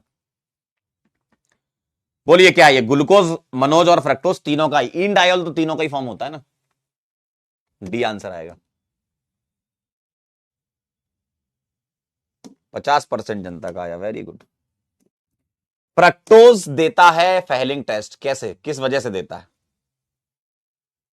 बोलिए किस वजह से देता है।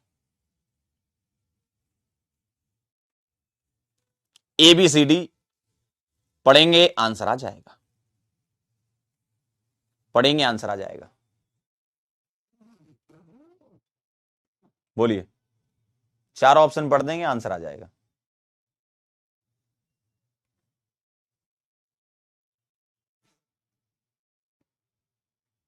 बोलिए,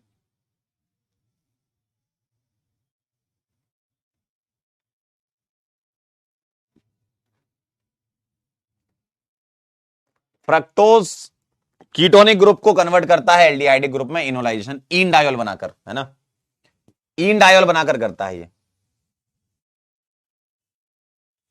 67.5। और एक अंतिम सवाल, लास्ट क्वेश्चन आपके सामने, लास्ट क्वेश्चन कर लें, फिर लीडर बोर्ड दिखाता हूं और फिर अमीनो एसिड स्टार्ट करते हैं।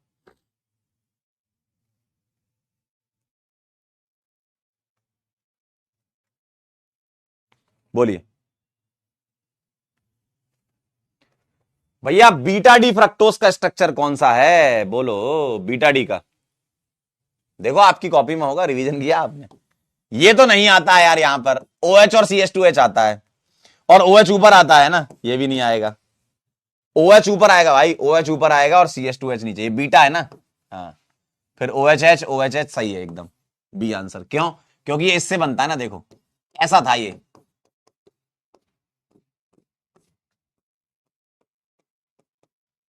यहां HOH, यहां HOH, यहां OHH, सही है। नहीं, बी नहीं आएगा। CH2H C double बॉन्डो HOH HOH, रुको रुको रुको, अगर मैं रिएक्शन करा के OH को ऊपर ले जाऊं, बी नहीं आएगा। क्योंकि OH तो यहां आ रहा है ना। हाँ, ये दोनों तो कॉन्फ़िगरेशन अलग अलग है, बना लेते हैं ऐसे, कुछ मुझे याद थोड़ी है ये। आओ, अगर मैं इसको बनाऊंगा तो ये दोनों तो सेम जगह नहीं आएंगे। हाँ, ऐसा ऐसा ऐसा, देखिए जरा, OH ऊपर और CH2, ये तो कंफर्म है कि यहां ही आता है। अब आगे देख लेते हैं, यहां पर OHH आएगा और यहां पर HOH। भाई साहब डी आंसर आएगा। बी कौन लगा रहा है, बी कौन लगा रहा है भाई, डी आएगा, ठीक है। अच्छा, पोल नहीं था इसमें, डी आएगा आंसर, देखो HOH OHH। तो भाई साहब OH लेफ्ट है तो ऊपर आएगा, H राइट है तो नीचे आएगा, ये ऐसा हो जाएगा। यहां H लेफ्ट है तो ऊपर आएगा और OH राइट है तो नीचे आएगा, डी आंसर आएगा, ठीक है। डी आंसर है, डी, ठीक है। चलिए भाई, तो ये हो गया काम। आइए चलते हैं अमीनो एसिड पर, चलते हैं। अमीनो एसिड की अगर मैं बात करूं, कार्बोहाइड्रेट के बाद अगला पार्ट होता है अमीनो एसिड। लीडर बोर्ड दिखा दूं आपको, लीडर क्या कहते हैं भैया। लीडर बोर्ड देख करके ऐसा नहीं लगता कंपटीशन बहुत ज्यादा है?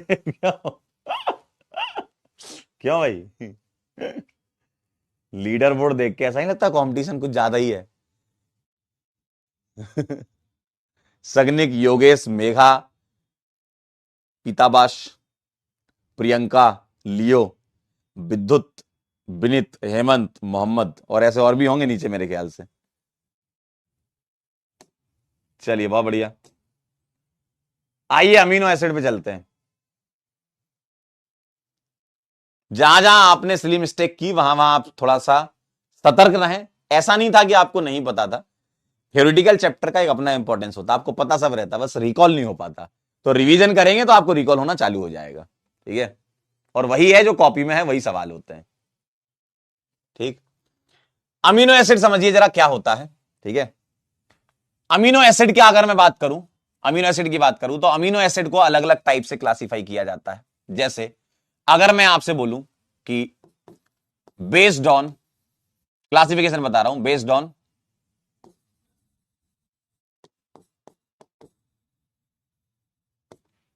Relative position of, based on relative position of NH2 and COH group. अगर NH2 और COH ग्रुप के पोजीशन की बात करूं तो इसकी पोजीशन के हिसाब से अमीनो एसिड होंगे। नाम से क्लियर है, अमीनो मतलब NH2 ग्रुप, ठीक है, और एसिड मतलब COH ग्रुप।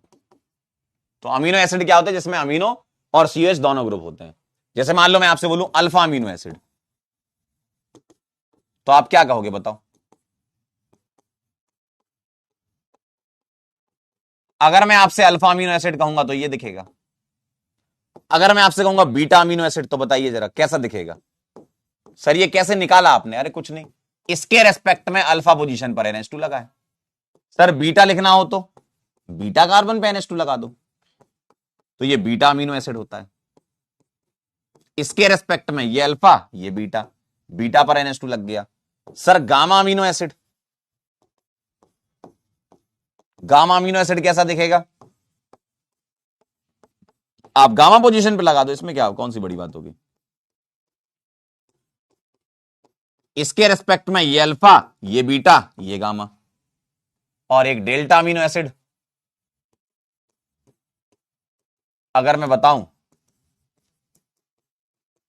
तो डेल्टा पोजीशन पे लगा दो, CH2 CH2 CH2 COH। देखो इसके रेस्पेक्ट में alpha beta gamma delta, delta पर NH2 लगा दो। तो अलग अलग टाइप के अमीनो एसिड हो सकते हैं, alpha amino acid, beta amino acid, gamma amino acid, delta amino acid. इसमें से सबसे ज्यादा और महा इंपॉर्टेंट है जो पूरे चैप्टर में आपका चलेगा, वो अल्फा अमीनो एसिड होता है। ठीक है, नोट कर लीजिए फटाफट से।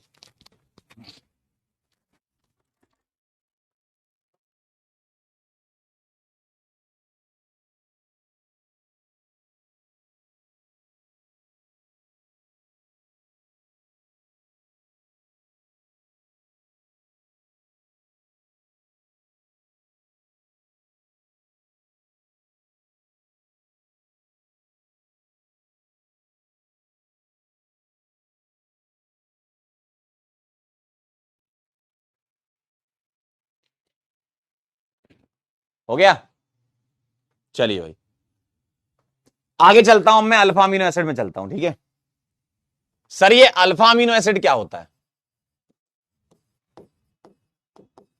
ठीक है, अब मैं अल्फा अमीनो एसिड के अंदर, क्योंकि यही इंपॉर्टेंट है आपके लिए, अल्फा अमीनो एसिड क्या होता है?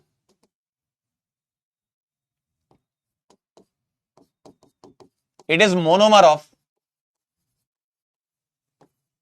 प्रोटीन्स। ठीक है, प्रोटीन के मोनोमर होते हैं ये, मतलब अल्फा अमीनो एसिड के बहुत सारे मॉलिक्यूल मिलकर के क्या बनाते हैं, प्रोटीन। या आप ऐसा बोल दो कि प्रोटीन को जब तुम हाइड्रोलाइज करते हो, इसका जब हाइड्रोलिसिस करते हो तो क्या मिलता है आपको? अल्फा अमीनो एसिड मिलते हैं। ठीक है, तो अगर मैं अल्फा अमीनो एसिड की बात करूं, अल्फा अमीनो एसिड को क्लासिफाई करूं, अल्फा के अंदर आ गया मैं, है ना, तो अगर मैं इसको क्लासिफाई करना चाहता हूं अल्फा अमीनो एसिड को, तो तीन तरीके से क्लासिफाई कर सकता हूं। मैं बोल सकता हूं neutral amino acid, alpha amino acid में न्यूट्रल अमीनो एसिड हो सकता है। सेकंड एसिडिक अमीनो एसिड हो सकता है, और थर्ड बेसिक अमीनो एसिड हो सकता है। ठीक है, अल्फा अमीनो एसिड के अंदर की बात है ये, है ना, अंदर की बात है ये। ठीक, जैसे न्यूट्रल किसको बोलोगे? मैं अगर एक जनरल फॉर्म बनाऊं अल्फा अमीनो एसिड का, तो क्या मैं ऐसा बना सकता हूं? देखिए देखिए जरा, इसके रेस्पेक्ट में अल्फा पोजीशन पर NH2 लगा है, और R मैंने यहां लगा दिया अपनी तरफ से। अगर R में देखना, अगर R neither contain COH nor NH2। मतलब अगर COH और NH2 दोनों ही नहीं हुए तो क्या कहलाएगा? मान लो R में ना तो CH2 है ना ही NH2, COH है ना ही NH2 है, ये तो चलो कॉमन रहेगा हर एक में।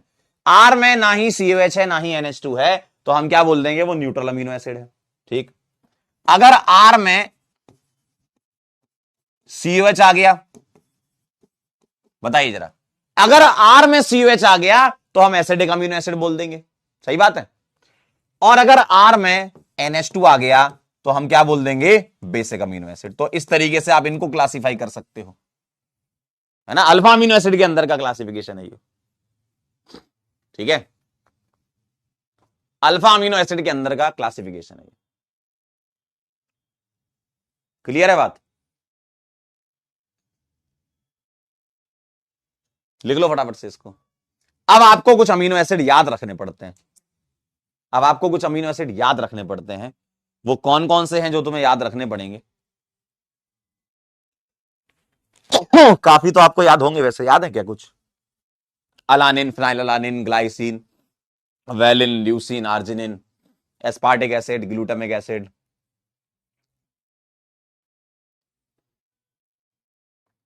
डन।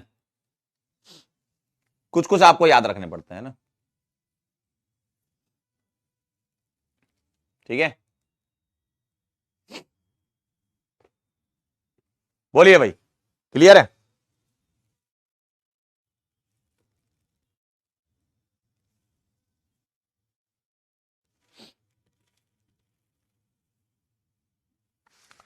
तो वो कौन कौन से अमीनो एसिड हैं जो आपको याद रखने हैं, उसकी टेबल एनसीईआरटी में दी हुई है, और वही टेबल है जो आपको याद करनी है ना।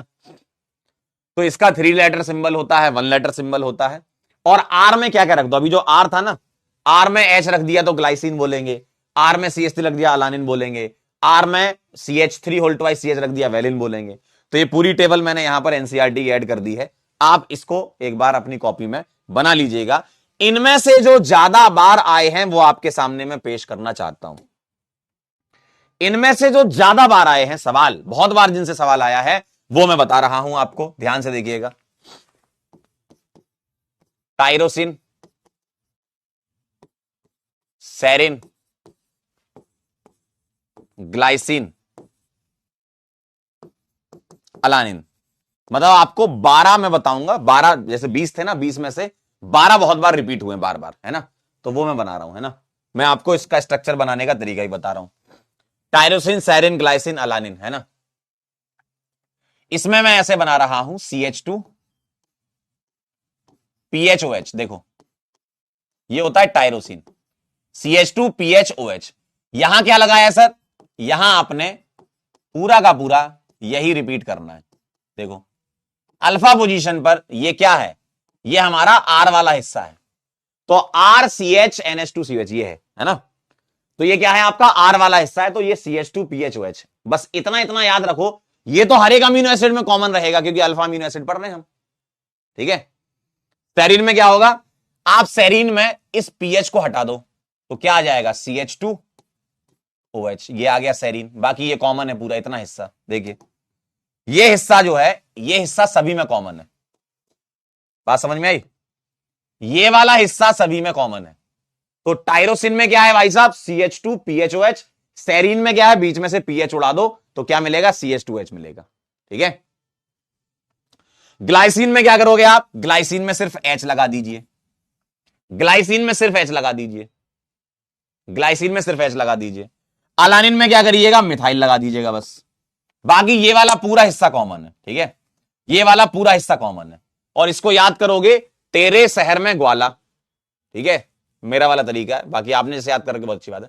तेरे शहर में ग्वाला, इस तरीके से आप इन चारों को याद रखेंगे। और भी हैं, 4 4 के 3 सेट हैं। 4 4 के 3 सेट हैं ये।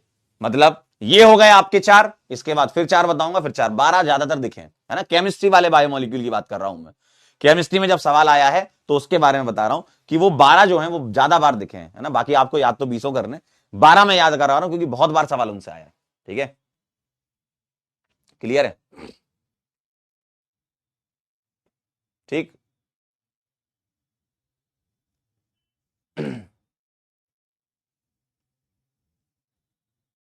क्लियर है एकदम?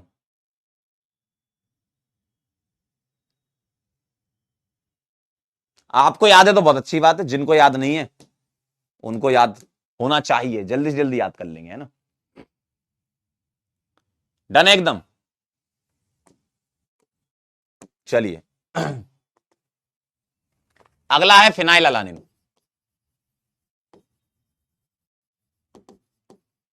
ठीक है, वेलिन, ल्यूसिन, आइसोल्यूसिन। देखिएगा, अलानिन आपको पता था मिथाइल होता है अलानिन में, है ना। अलानिन में मिथाइल होता है, तो फिनाइल अलानिन में बताओ, फिनाइल आ गया ना, फिनाइल आ गया भैया, फिनाइल, तो पीएच लगा दीजिएगा। फिनाइल आ चुका है, फिनाइल, फिनाइल आ चुका है, फिनाइल, ठीक है, तो PHCH2 लगा दीजिए।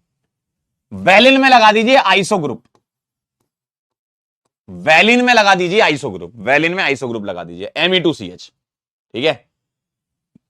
ल्यूसिन में होता है Me2CH CH2, ठीक, एक CH2 बढ़ा दीजिए इसमें। और आइसोल्यूसिन में होता है ETCHMe, ETCHMe ये आता है आइसोल्यूसिन में, बाकी हिस्सा कॉमन है, ठीक है। तो आपने पीछे के 4 याद किए थे, तेरे शहर में ग्वाला, पेरी वाला, लेने आए, और आगे के 4 में पूरा राइम हो जाएगा वो, ठीक है। तो यहां अलानिन से फिनाइल अलानिन बनाना है, H हटा के पीएच लगा दीजिए। वेलिन में आइसो ग्रुप है ना, आइसो प्रोपाइल याद होता है आपको। ल्यूसिन में आइसो ग्रुप में एक CH2 और लगा दीजिए। और आइसोल्यूसिन में आइसो ग्रुप नहीं होता, ध्यान रखना। आपके पास केमिस्ट्री से रिलेटेड सवाल यह बन सकता है कि विच of the following amino acid does not contain iso group, और ऑप्शन में लिख देंगे आइसोल्यूसिन, तो कई बच्चे फैल जाएंगे, क्योंकि आइसो को आइसो से कनेक्ट कर लोगे तुम, है ना। तो iso group isoleucine, iso group isoleucine नहीं होता है, ठीक है। ये इसका नाम ही इसका आइसोल्यूसिन है। ये आइसो उस वजह से नहीं आया है कि ये आइसो ग्रुप की वजह से आ रहा हो, ध्यान रखिएगा, ठीक है। तो पहले वाले 4 आपने याद किए, अगले वाले 4 हो गए, अब एक बार और 4 लिखेंगे। 12 ज्यादातर दिखते हैं आपको। और ध्यान से देखिए, आप मुझे बताइए इन सभी अमीनो एसिड को मैं कौन सी कैटेगरी में रखूंगा, न्यूट्रल, एसिडिक या बेसिक, बताइए। न्यूट्रल, एसिडिक या बेसिक, बोलिए भाई। न्यूट्रल, एसिडिक या बेसिक, बोलिए बोलिए बोलिए बोलिए बोलिए बोलिए जरा।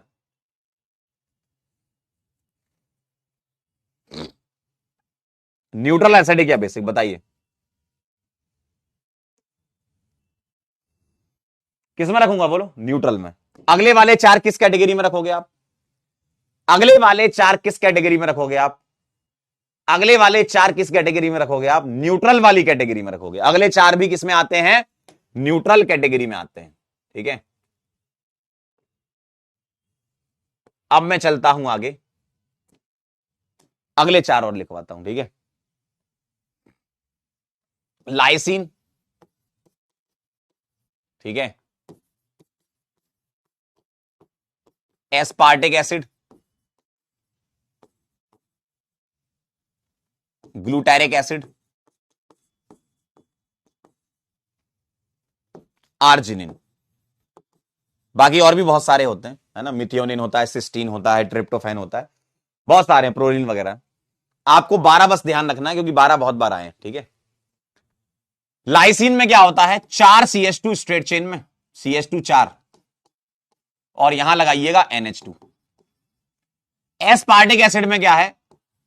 CH2 के साथ COH, और ग्लूटेरिक इसका हायर होमोलोग है, हायर होमोलोग है, तो एक कार्बन और बढ़ा दीजिए, एक कार्बन और बढ़ा दीजिए। और आर्जिनिन होता है, इसमें ग्वानिडीन ग्रुप होता है, याद करो, बेसिक स्ट्रेंथ जीओसी पढ़ी थी तो आपने ग्वानिडीन ग्रुप लिखा था। मोस्ट बेसिक अमीनो एसिड यही है। तो यहां CH2 3 होते हैं, देखो यहां CH2 3, और ये वाला जो ग्रुप है ये होता है ग्वानिडीन ग्रुप। सबसे ज्यादा बेसिक अमीनो एसिड होता है ये guanidine group, most basic amino acid है ये, ठीक है, ठीक है। ये कहानी है। आइए जरा, तो आपने कैसे याद रखा था? तेरे शहर में वाला, फेरी वाला, और इसको आपको ऐसे ध्यान रखना है, जो आपने लास्ट में पढ़ा था ना, लेने आए, लगान से याद रखना, मैं आपको पूरा जिंगल लिख दूंगा, ठीक है। लाइसिन, एस्पार्टिक एसिड, ग्लूटारिक और आर्जिनिन, इसमें CH2 4 NH2, इसमें CH2 COH, इसमें 2 CH2 लगा दो, ठीक है। और इसमें CH2 होल थ्राइस के साथ ग्वानिडीन ग्रुप फ्री है, इसमें मतलब ग्वानिडीन ग्रुप है इसमें, तो ये आपको ध्यान रखने हैं, ठीक है। जिंगल ऐसा था,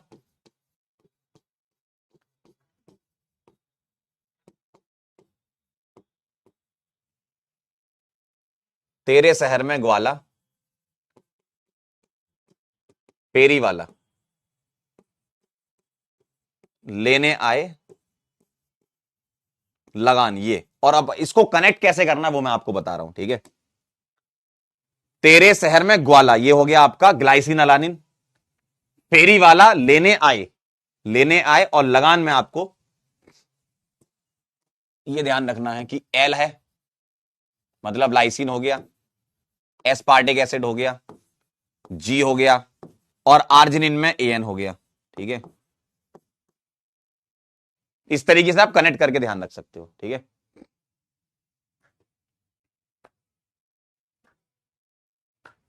ठीक, ये हैं आपके।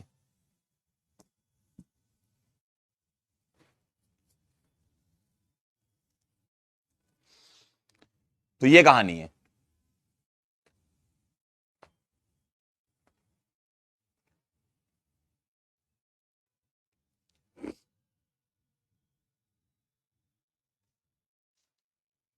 क्लियर, ये कहानी है इसकी।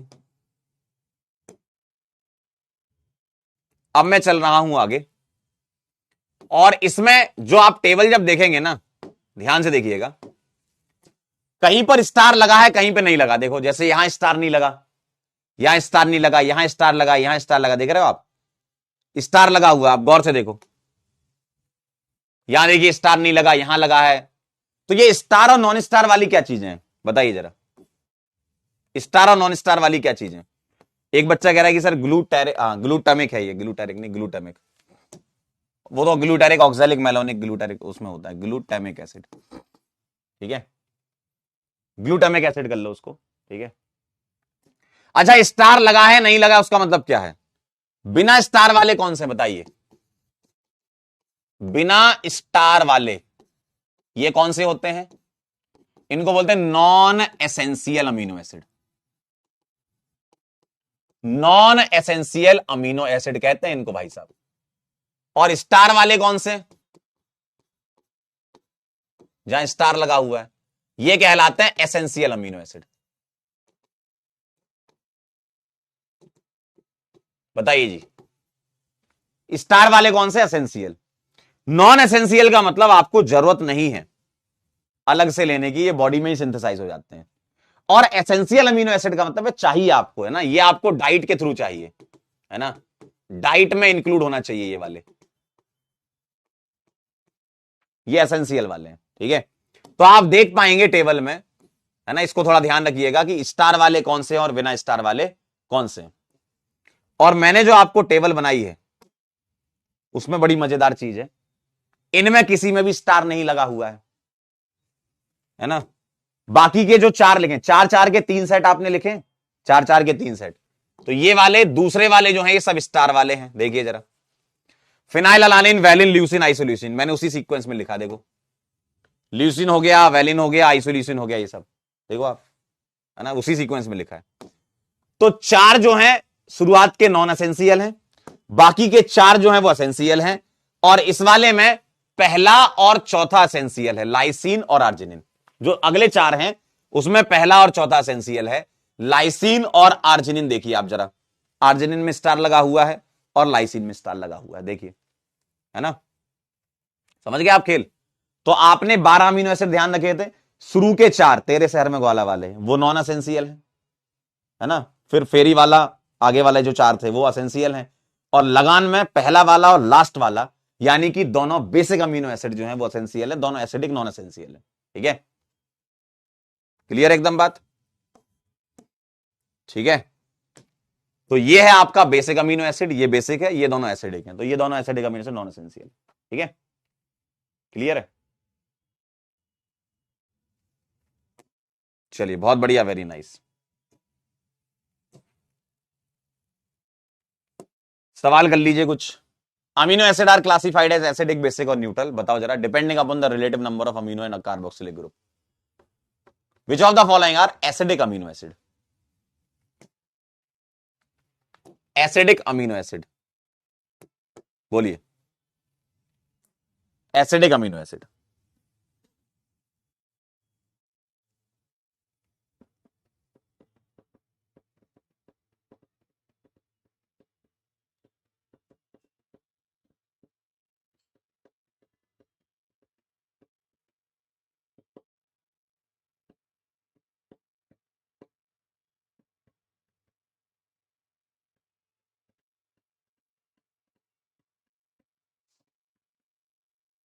बताइए। सीओएच, एक बच्चा कह रहा है आइसोल्यूशन चेक कर लो, बिल्कुल चेक कर लेते हैं अभी। सीओएच सीओएच जो है दोनों में आ रहा है, तो डी आंसर आएगा। बताइए क्या ये आंसर सही है आपका? बिल्कुल सही होना चाहिए, क्या बात है। कह रहा है मालिक आइसोल्यूशन चेक कर लो। लो, आइसोल्यूशन में क्या समस्या है भाई साहब? ETCHME सही तो लिखा है। लाई एनसीईआरटी की, उससे वेरीफाई कर लेते हैं। ETCHME बोलिए। आइसोल्यूशन सही तो है, क्या दिक्कत है? अच्छा, ET को CH2CH3 लिखा है इसमें, इसलिए दिक्कत आ गई क्या? बेटा अभी तो बहुत हीरो बन रहे थे कि हमको पहले से आता है। अरे भैया, बेटा मैंने आपको एक IUPAC नॉमेनक्लेचर पढ़ाया था किसी जमाने में। CH2CH3 को हम दबे शब्दों में ET लिख सकते हैं। तो ये जो CH2CH3 है ना बेटा, ये ET कहलाता है। ठीक है, ET कहते हैं इसको। आप चाहो तो लिख लो, नोट कर लो, बहुत इंपॉर्टेंट है ये। अगर आपको इसमें भी समस्या है तो जीवन में बहुत दिक्कत है तुमको। चलिए बहुत बढ़िया, आगे बढ़ते हैं, अगला सवाल करते हैं। आइए, लाइसीन क्या है? बोलिए।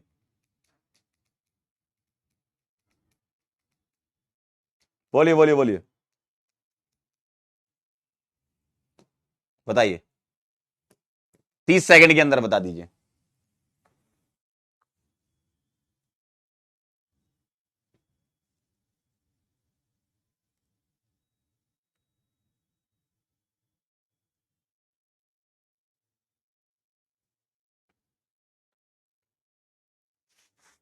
बोलिए भाई, लाइसीन क्या है? Alpha amino acid, basic amino acid, both A and B.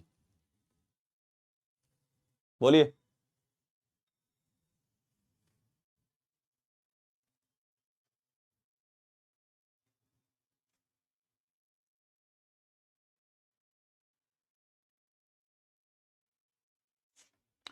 Alpha amino acid है और बेसिक अमीनो एसिड है। देखिए सही बात है, NH2 ग्रुप लगा है तो बेसिक अमीनो एसिड हो गया और अल्फा अमीनो एसिड है। ठीक है, क्या ये बॉडी में सिंथेसाइज होता है लाइसीन? आपने लाइसीन पे स्टार लगाया था, मतलब असेंशियल है ये। ठीक है, तो बोथ ए एंड बी आएगा, डी आंसर आएगा। ठीक है, डी आएगा, डी। 74.1, very good. बताइए, अल्फा अमीनो एसिड आर, बोलिए।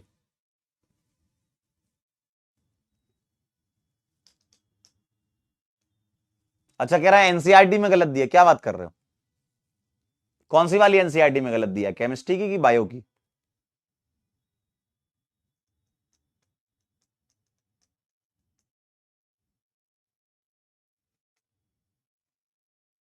अल्फा अमीनो एसिड्स आर, बताइए जरा।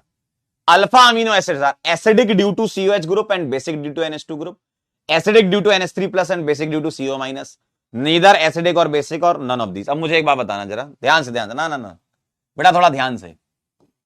अल्फा अमीनो एसिड एक्चुअल में पता है क्या होता है? ऐसा होता है, और जब सॉल्यूशन की बात करते हैं ना, तो सॉल्यूशन में ये एग्जिस्ट करता है ज्विटर आयन के फॉर्म में। क्यों? ये एसिड ये बेस है, exist as zwitterion form. ठीक है, ज्विटर आयन के फॉर्म में। अभी मैं बताऊंगा ज्विटर आयन बनता कैसे, लेकिन हाँ, एक एसिडिक और एक बेसिक ग्रुप है तो आपस में रिएक्शन करेगा, और रिएक्शन करेगा तो ये ज्विटर आयन बनाएगा। COH क्या करेगा? अपना H प्लस NH2 को दे देगा, तो ये बना लेगा ऐसा। तो सॉल्यूशन में इस फॉर्म में एग्जिस्ट करेगा, इस ज्विटर आयन के फॉर्म में। और ज्यूटेरायन के फॉर्म में एग्जिस्ट करेगा। तो अब आप मुझे बताओ इसमें ये कौन सा ग्रुप है? ये एसिडिक ग्रुप है भाई, ध्यान से। और ये कौन सा ग्रुप है? ये बेसिक ग्रुप है भाई साहब, ठीक है। तो इसका सही आंसर आएगा acidic due to NH3 plus and basic due to CO minus. समझे? समझे? तो अमीनो एसिड जो होते हैं वो एसिडिक नेचर किस वजह से दिखाते हैं? NH3 प्लस की वजह से दिखाते हैं। जनता धराशायी होती हुई, जनता एकदम फुल फॉर्म में गिरती हुई। कहते हमको तो आता है सर बायोमोलिक्यूल, अमीनो एसिड तो हमने बहुत अच्छा पढ़ा हुआ है। अरे भैया अमीन चैप्टर में आपको एक जगह बताया गया था SO3H और NH2 जो होता है वो H प्लस देता है और वो ज्यूटेरायन के फॉर्म में एग्जिस्ट करता है, ठीक है। ध्यान रखना, फैल मत जाना। कैसे बनता है, बनने की बातें बाद में बताएंगे, है ना। सवाल कर लें पहले उसका, ज्यूटेरायन कैसे बनता है। चलिए अगला बताइए। The amino acid which can not be synthesise in the body but must be supplied through diet. पढ़ें जरा, बोलिए।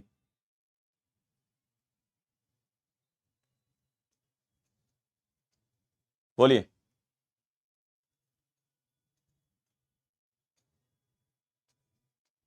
कह रहे हैं we have already studied in chemical equilibrium. Yes, बोलिए। The amino acid which can not be synthesized in body but must be supplied through diet. Diet के थ्रू चाहिए, तो कौन से? एसेंशियल अमीनो एसिड ना, ठीक।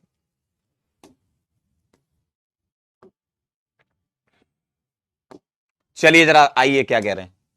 The basic amino acid are lysine, arginine, alanine, glutamic acid और प्रोलिन, वैलिन और अलानिन, सिस्टीन। बताओ।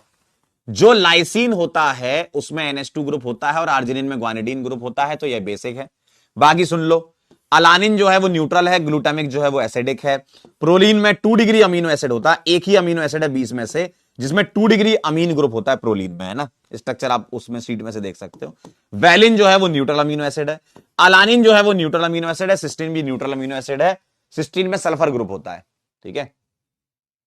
तो बेसिक पूछा था तो आपको लाइसिन और आर्जिनिन आएगा। अगला देखिए जरा। एसिडिक अमीनो एसिड कौन सा है भैया? एस्पार्टिक एसिड कहलाएगा एसिडिक अमीनो एसिड। CH2CH वाला लिखा था आपने। लाइसिन बेसिक है, सेरिन न्यूट्रल है और टायरोसिन भी न्यूट्रल है आपका। टायरोसिन में आपका बेंजीन वाली रिंग होती है, फिनोलिक ग्रुप होता है। सेरिन में CH2H होता है, ठीक है। समझे खेल पूरा? चलिए अब मैं आपको एक कॉन्सेप्ट बताने जा रहा हूं। आइए जरा, ये बड़ा इंपॉर्टेंट है। कॉन्सेप्ट ऑफ ज्यूटेरायन, नाम सुना है आपने इसका? ज्यूटेरायन का क्या कॉन्सेप्ट है, इसको समझो जरा। आपने बोला था कि सॉल्यूशन में अमीनो एसिड ज्यूटेरायन के फॉर्म में एग्जिस्ट करता है। क्यों? क्योंकि एसिडिक और बेसिक दोनों ग्रुप होते हैं और रिएक्शन करके ये बना लेंगे। अब मुझे एक बात बताना जरा, अगर मैं इसमें H प्लस डाल दूं तो कौन लेगा? बताओ। अगर मैं मीडियम को एसिडिक करते जाऊं, देखो होता क्या है कि पीएच पर डिपेंड करता है कि कौन सा फॉर्म एग्जिस्ट करना है, ठीक है। तो पीएच पे डिपेंड करता है ना। Depending upon the pH of the solution कौन सा फॉर्म एग्जिस्ट करता है वो बताना होता है आपको, है ना। Depending upon pH of solution 3 different forms can exist. 3 different form exist कर सकती है, पीएच पे डिपेंड करता है, ठीक है। तो मुझे बताइए, अगर मैं H प्लस इसको दे दूं, H प्लस इसको दे दूं तो कौन लेगा? बताओ कौन लेगा H प्लस? बेटा CO माइनस लेगा, जी हां।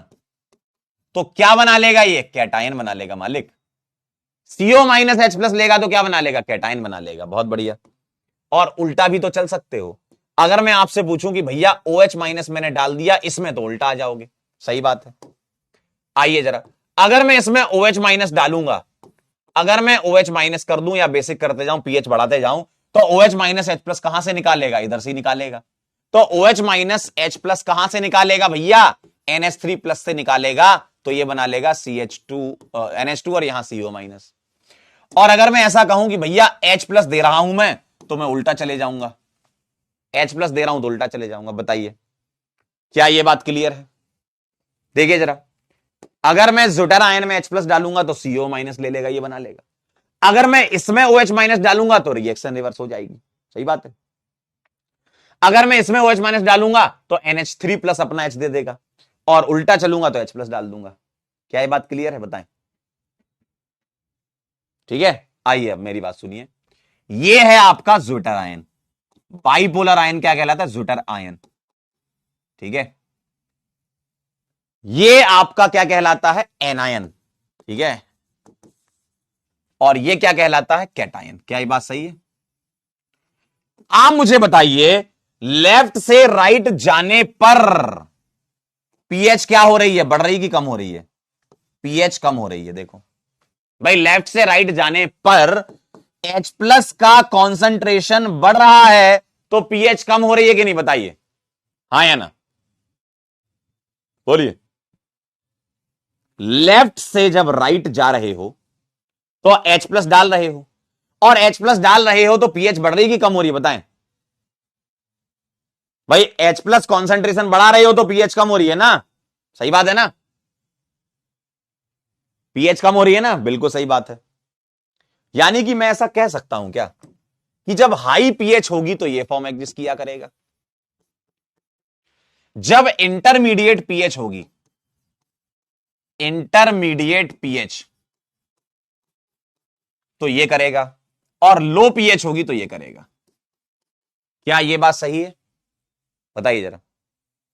इसका मतलब यह है कि आपके सामने एग्जाम में सवाल पूछ सकते हैं कि भाई साहब लो पीएच पर कौन सा फॉर्म एग्जिस्ट करता है, तो आपको ये याद होना चाहिए। और उसको याद करने की ट्रिक ये है कि आज कटरीना हिल स्टेशन पर है, आज कटरीना हिल स्टेशन पर है।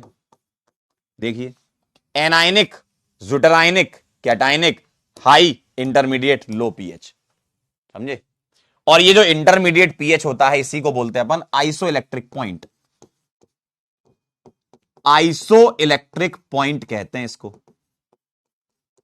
आइसो इलेक्ट्रिक पॉइंट को हम लिखते हैं पीआई, या फिर pH at isoelectric point.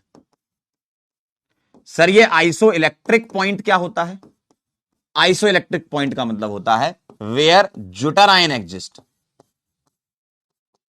Where zwitterion exist. Zwitterion exist कर जाए, मतलब ये बन जाए, यहां से कुछ आयन का माइग्रेशन ना हो, है ना, ज्विटर आयन बन जाए, है ना। या हम ऐसे लिख सकते हैं, when there is no net migration of ion, when there is no net migration of ion, ion मतलब H प्लस और OH माइनस, है ना। There is no net migration of ion, no net migration of ion मतलब एकदम neutral होके बैठ जाए। Neutral कौन सा है, ये तो कैटायनिक एनायनिक है। No net migration of ion का मतलब न्यूट्रल हो जाए, तो न्यूट्रल यानी कि ज्विटर आयन बन जाए, तो इसको बोलते हैं आइसो इलेक्ट्रिक पॉइंट। ठीक है, और आपसे एग्जाम में पूछ लेंगे कि भैया लो पीएच पर कौन सा फॉर्म एग्जिस्ट करता है, तो कैटायनिक, हाई पर कौन सा करता है, एनायनिक। तो ये याद कर लेना आप, आज कैटरीना हिल स्टेशन पर है। समझ गए खेल पूरा, खेल समझे। चलिए बहुत बढ़िया, वेरी नाइस। कह रहे हैं सर किसके साथ है, अब ये तो भाई वही बता पाएंगे। बस है, हमें तो ये पता था कि है। ठीक है,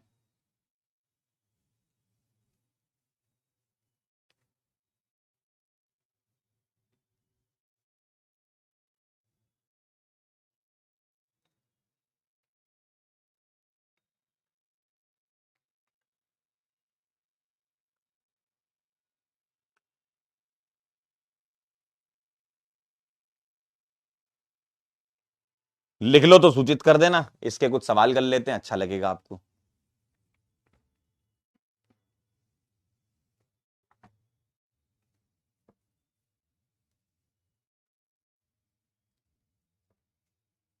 लिख लो तो सूचित कर दीजिएगा।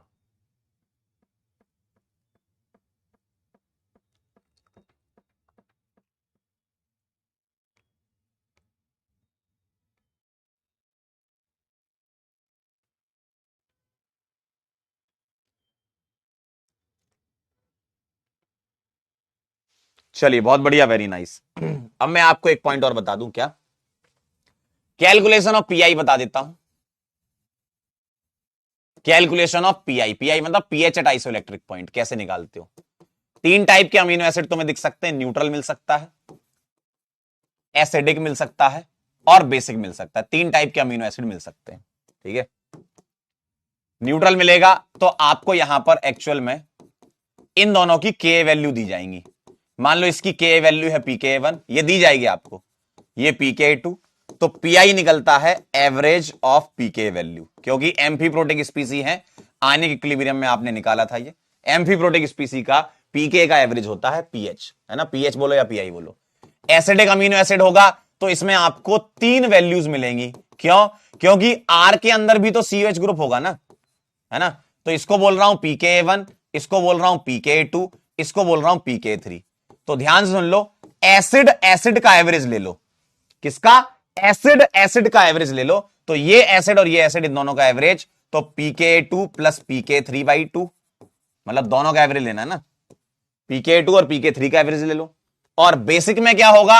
आपको बेटे ए बेटे ये है pKa1, ये है pKa2 और ये है pK3। क्यों? क्योंकि यहां R में आपको NH2 ग्रुप मिलेगा, यहां CH मिल रहा था, वहां NH2 मिलेगा।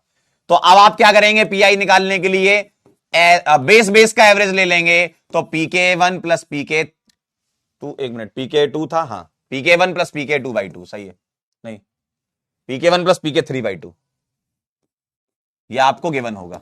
एवरेज किस किस का लेना है? देखो, न्यूट्रल में तो 2 ही दिए दोनों का एवरेज, एसिडिक में 3 वैल्यूज दी जाएंगी, NH2 का, COH का और COH का। तो COH का एवरेज ले लो, तो pK2 प्लस pK3/2। यहां क्या होगा? NH2 का, और यहां भी NH2 ग्रुप होगा, बेसिक ग्रुप होगा, तो pK1 प्लस pK3/2। एवरेज लेना है बस, ठीक है, एवरेज लेना है, क्योंकि एम्फीप्रोटिक स्पीसी का पीएच ऐसे ही निकलता है, ठीक है। लिख लो फॉर्मूले, एवरेज लेना, average average average acidic acid का एवरेज, बेसिक बेसिक का एवरेज। आप एक सवाल कर लो तो थोड़ा समझ में आ जाएगा आपको, है ना, सवाल कर ले तो समझ में आ जाएगा। जैसे ये सवाल है, the 3 pK value of aspartic acid are 1.89, 3.64, 9.6। The PI of amino acid, बता दो जरा क्या आएगा, बोलिए। पीआई मतलब पीएच बोलते हैं। कह रहा है व्हाट इज पीआई। बड़ा क्लास में ध्यान से पढ़ा करो। कह रहा पीआई क्या, अभी पीछे लिखा तो था पीआई। चलिए बताइए जरा, पीआई निकालिए। पीआई का मतलब पीएच होता है, ठीक। मुझे बताइए, 3 पीके वैल्यू दे रखी है, तो मुझे बताओ, एक 1.89 है, एक 3.68 है, तो ये दोनों ही एसिड की होंगी ना भैया। 9.6 तो 7 से ज्यादा है, ये तो बेस की होगी। और अगर एस्पार्टिक एसिड आपका एसिडिक अमीनो एसिड है, तो मुझे बता दो किस किस का एवरेज लोगे, बताओ। एसिड एसिड का एवरेज लोगे, तो मुझे बताइए 1.89 और 3.65 डिवाइडेड बाई 2 कर दो, ये आ जाएगा आपका पीएच या पीआई आइसोइलेक्ट्रिक पॉइंट पर। आ गया आंसर आपका। 3 और 1 4/2, 2 के आसपास आएगा, ये आंसर आ जाएगा। क्लियर है? क्लियर है? तब कभी आपको पीएच या पीआई निकालना हो तो आप इस तरीके से निकाल सकते हैं।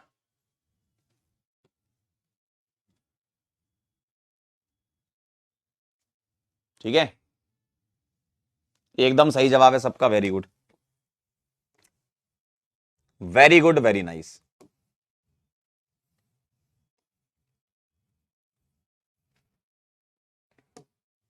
अगला सवाल बताइए, next question. Assume that a particular amino acid has a isoelectric point at 6। मतलब ये तुम्हें pH at isoelectric point pI दे रखा है। In a solution at pH 1 which form species will predominant, मतलब कौन सा एग्जिस्ट करेगा। 30 सेकंड दे रहा हूं आपको, कौन सा एग्जिस्ट करेगा, बताइए कौन सा एग्जिस्ट करेगा।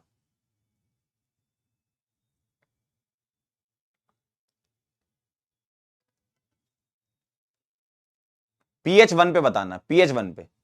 भैया 6 पर तो आइसोइलेक्ट्रिक पॉइंट है, तो pH 1 का मतलब क्या हो गया? लो pH। और लो pH पर आज कैटरीना हिल स्टेशन पर लो pH पर कौन सा एग्जिस्ट करेगा? कैटाइनिक फॉर्म, ठीक है। तो ए आंसर आ जाएगा। सही बात है ना, 40% का। या क्यों भाई? लो pH पर कैटाइनिक आएगा ना, देखो ये तो आएगा नहीं, है ना। एनायनिक आएगा नहीं, ज्यूटरनायनिक तो 6 पर आएगा, 6 पर ज्यूटरनायनिक होना चाहिए था। तो 1 पर क्या करेगा, लो पीएच मतलब कैटायनिक फॉर्म, ये तो हाई पीएच पे आता 6 से ऊपर, पीएच 8 देते 9 देते तब ये आता, और ये वाला तो नहीं होता क्योंकि 3 फॉर्म में एग्जिस्ट करता है, ये फॉर्म में एग्जिस्ट नहीं करता। ठीक है, चलिए बाकी कंटिन्यू करेंगे इसके आगे का कल। Thank you so much. शाम को मुलाकात होगी आपसे हमारी 4 बजे, यूपीएससी आइसोमेरिज्म थोड़ा एक आध बार देख के आना, थोड़ा क्विक रिवीजन करके सवाल करेंगे, है ना, सवाल कर लोगे तो आप सीख जाओगे। ठीक है, पोल नहीं था इसमें। हाँ, लीडर बोर्ड देखोगे, क्या बात कर रहे हो, कहां गया लीडर बोर्ड, ऐसा कह रहा है कुछ लीडर बोर्ड, योगेश, पीतावास, विद्युत, हेमंत, मोहम्मद अनीक, रोशन, राशि, ऋषिकेश, अस्तित्व।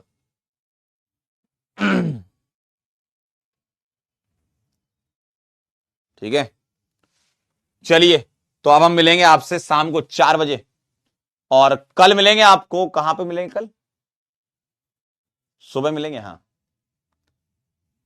कल सुबह मिलेंगे, और क्या करेंगे अपन, इसमें अमीनो एसिड में डाइपेप्टाइड और प्रोटीन वगैरह, और न्यूक्लिक एसिड, विटामिन, ये सब है, एंजाइम्स वगैरह की टेबल है बस, है ना। ठीक है, चलिए मिलते हैं बेटा फिर, तब तक के लिए ओके बाय। कह रहे घर पे मिलेंगे।